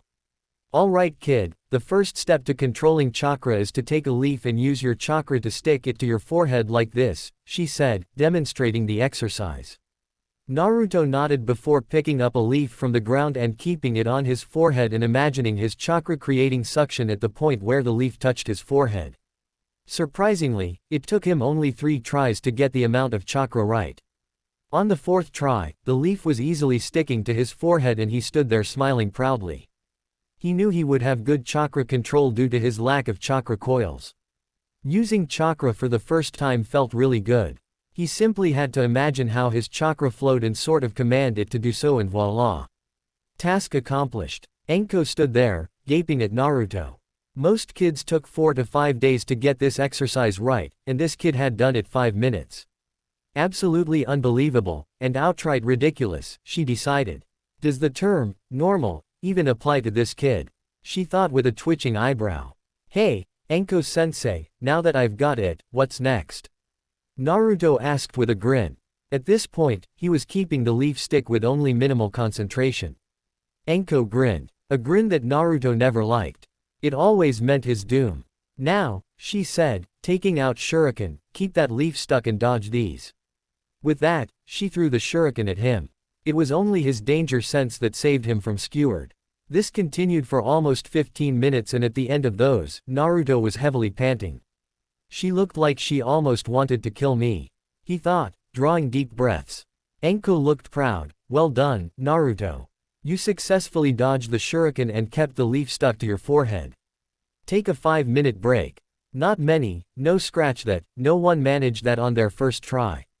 It was starting to look like that this kid was born to be a shinobi. She contemplated if she should teach Naruto the tree walking exercise next. A relatively difficult exercise, a genin level in fact. But Naruto wasn't even in the academy. Still, doesn't hurt to try, right? After the 5-minute break was over, she called Naruto and they both walked towards a tree. Your next exercise would be to climb this tree with only your feet, she said. Naruto gave her a quizzical look. Isn't that kind of impossible, sensei? Anko rolled her eyes and lightly bonked him at the back of his head, with the aid of chakra. Honestly, where does your intelligence go sometimes, out of your head? Naruto rubbed the back of his head and laughed sheepishly. Anko then demonstrated the exercise. This is kind of similar to the leaf sticking exercise, except you are sticking yourself to a tree instead of sticking a leaf to you. If you use too little chakra, your foot won't stick. You use too much chakra, you get blasted off the tree. Begin. You can use a running start if you want. That would be absolutely pointless unless you have the amount of chakra in your leg right, thought Naruto as he walked to the tree and put his right foot on the bark, regulating the amount of chakra required to stick. After he got it right, he kept in mind the amount of chakra and carefully pushed the same amount in his left leg. Taking a deep breath, he lifted his left leg and put it on the bark, not losing concentration in his right leg. A huge smile appeared on his face as he successfully stuck to the bark. Tentatively, he took the next step and managed not to fall off. He continued this until he reached the top of the tree. Anko watched all of this with her jaw on the ground, Dango long forgotten. There was no possible explanation as to how Naruto managed to walk up the entire tree in 5 minutes of learning the exercise. Then she released a resigned sigh. I don't even want to know anymore. This became the norm for everything. Naruto mastered tree walking in 2 hours, water walking in 4 hours, and spinning a kunai above his hand with his chakra in 1 day, all the while dodging Anko's shuriken and kunai. It was now time to give the monthly report to the Hokage. What? He asked blankly. It's true, Hokage-sama. Anko insisted. The smoking pipe had long since fallen off his mouth. This had to some kind of genjutsu. There was no way Naruto mastered all the chakra control exercises in just 2 days. Anko was a very deadly kunoichi, so any students she took, in this case, Naruto, had high standards to meet. But for Anko to say that Naruto did all of that in just 2 days, it was too much. He had no doubt that Naruto was very physically capable, but he had an Uzumaki heritage and as such, had monstrous reserves of chakra that could not be matched by anyone of his age. He expected Naruto to have problems in controlling his chakra, but from Anko's report it looked like he had an excellent control of his chakra. Anko then slowly asked him, knowing the Hokage was rattled to his bones by the news, Hokage-sama, can I have your permission to start teaching him ninjutsu and taijutsu? Granted. Naruto stood in his father's library, looking at the volumes of fuinjutsu his mother had left for him. He picked the first volume and left the house. Anko had very generously given the next day off to him, which he planned to make full use of. For some reason, he thought that Anko was very surprised at the speed at which he mastered those exercises. He had been asking her when he could start learning ninjutsu and taijutsu, but she always said that first he needed to build up endurance and stamina. After closing the door to his apartment, he set the thick book on the dining table and entered his bedroom, falling asleep. It was a late night after all, and sneaking around made him tired, especially after his sadistic sensei's training. His alarm rang at 7 next morning. Waking up, he did his morning rituals and made himself some breakfast. That reminds me, the stock that Gigi gave me will be finished soon. I need to go shopping, he thought. After breakfast, he picked up the fuinjutsu volume and started reading. He finished it in 4 hours, including the test that his mother wrote for him at the end of the book. I didn't know fuinjutsu was this easy, he thought in confusion as he checked the answers of his test. It's not, you insane child, Kurama grumbled. He had been seeing and hearing fuinjutsu since the tree huggers era and frankly, it annoyed the hell out of him.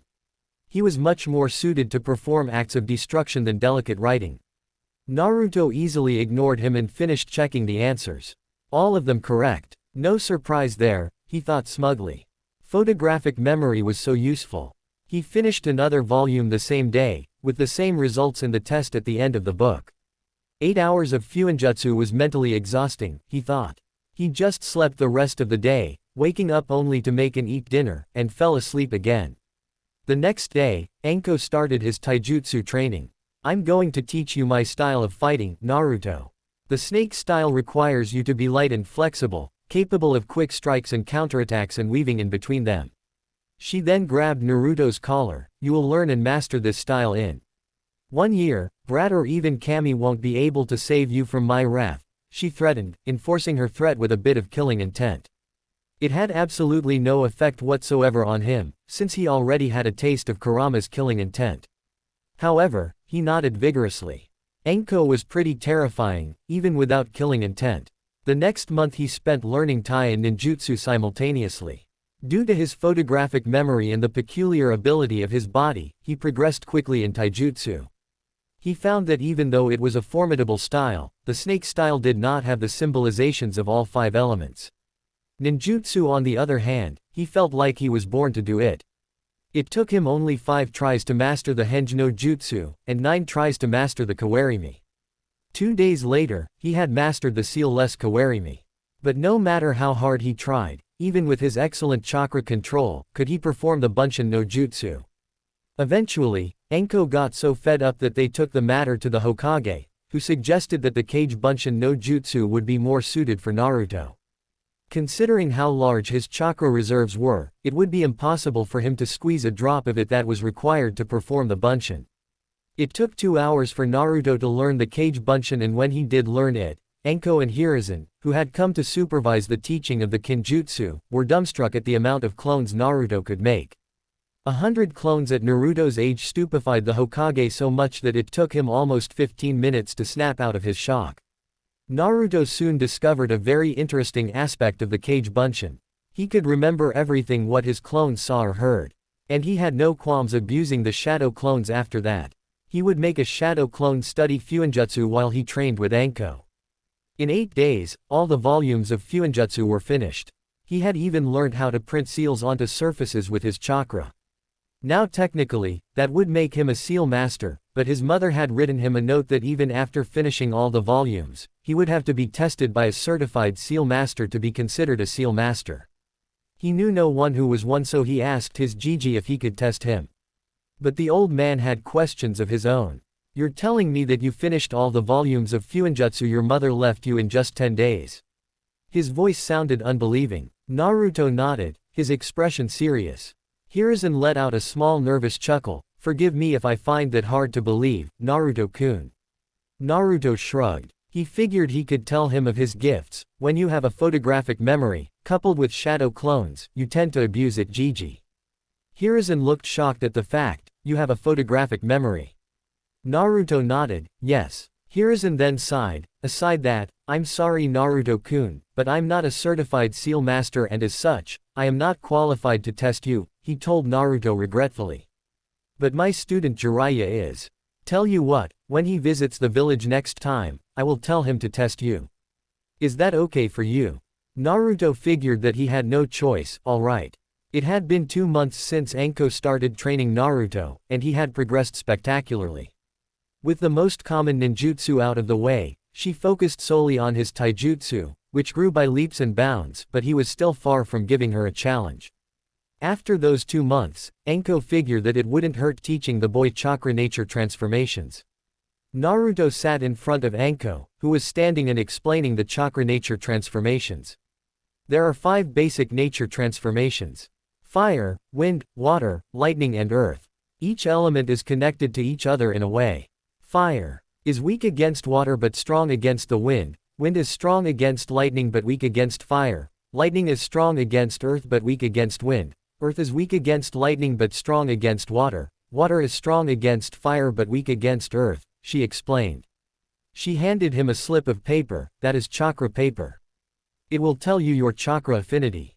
If you have fire it will burn, tear in half with wind, shrink if lightning, crumble to dust if earth and soak wet if water. Naruto nodded and focused a tiny bit of his chakra into the paper. What happened next blew his own mind away, alongside Anko's. Inside his mind, Kyuubi grinned. Even he did not expect that, but it was a nice surprise. The paper split into 3 parts. One soaked up very heavily, the second crumpled up into a ball, and the last one burned to ashes. Enko threw up her hands and walked away, muttering things about having early gray hairs and surprises. Naruto blinked for a second and then grinned. Awesome. When the Hokage came to know, he promptly fainted like a schoolgirl. When he woke up, he was convinced that Naruto would grow up to become the most unpredictable ninja ever. What happened the next 3 months was chakra nature manipulation. He would make 4 groups of 25, each group practicing a different nature. For the first time, he had a challenge. Changing the nature of chakra was a lot more difficult than he thought. It took him 1 whole month to master only the first step for elemental manipulation for all 4 of his affinities. Cutting a leaf in half for wind, collecting water from the leaf for water, shrinking up the leaf for lightning, and burning the leaf to ashes for fire. The second and final step took him a whole 2 months. For wind, it was cutting a rock clean in half. For water, it was separating water from other liquids. For lightning, it was cracking a stone into pieces with lightning chakra. For fire, it was boiling water. Enko had left him to his own devices after he started his elemental training. But she checked on him every now and then. He always teased her on how she was acting like his mother, which always resulted in him having a bruised head. After those 3 months, however, he met his godfather. Flashback. He was practicing his taijutsu katas on the training field when he sensed a presence. He was slowly developing his sensory abilities with the help of Kurama. He turned around to see no one, but now someone was standing just a few feet in front of him. "Who's there?" he asked. The air in front of him shimmered and a man appeared. He wore red sleeveless coat and pants, a green kimono underneath and geta sandals. He had long white hair and was very well built, standing well over 6 feet. "So you could sense me. Very impressive. Do you know who I am?" Naruto answered as if he wasn't even fazed, "Jiraiya of the Sannin." Jiraiya grinned. "Sensei told me that you mastered all 10 volumes of Fuinjutsu your mother left you in 10 days. I don't believe you," he said in a challenging tone. Inside, however, he was thinking, "Oh Minato, Kushina, if only you could see your son right now," he thought wistfully. Naruto was also having some thoughts. His tone of speaking would suggest that he was familiar with my mother, but how? I know that he was Dad's sensei, which means he also is a Fuinjutsu master. But how close was he? Outward, he shrugged, "Doesn't matter if you do or not. Your job is to test me, nothing else."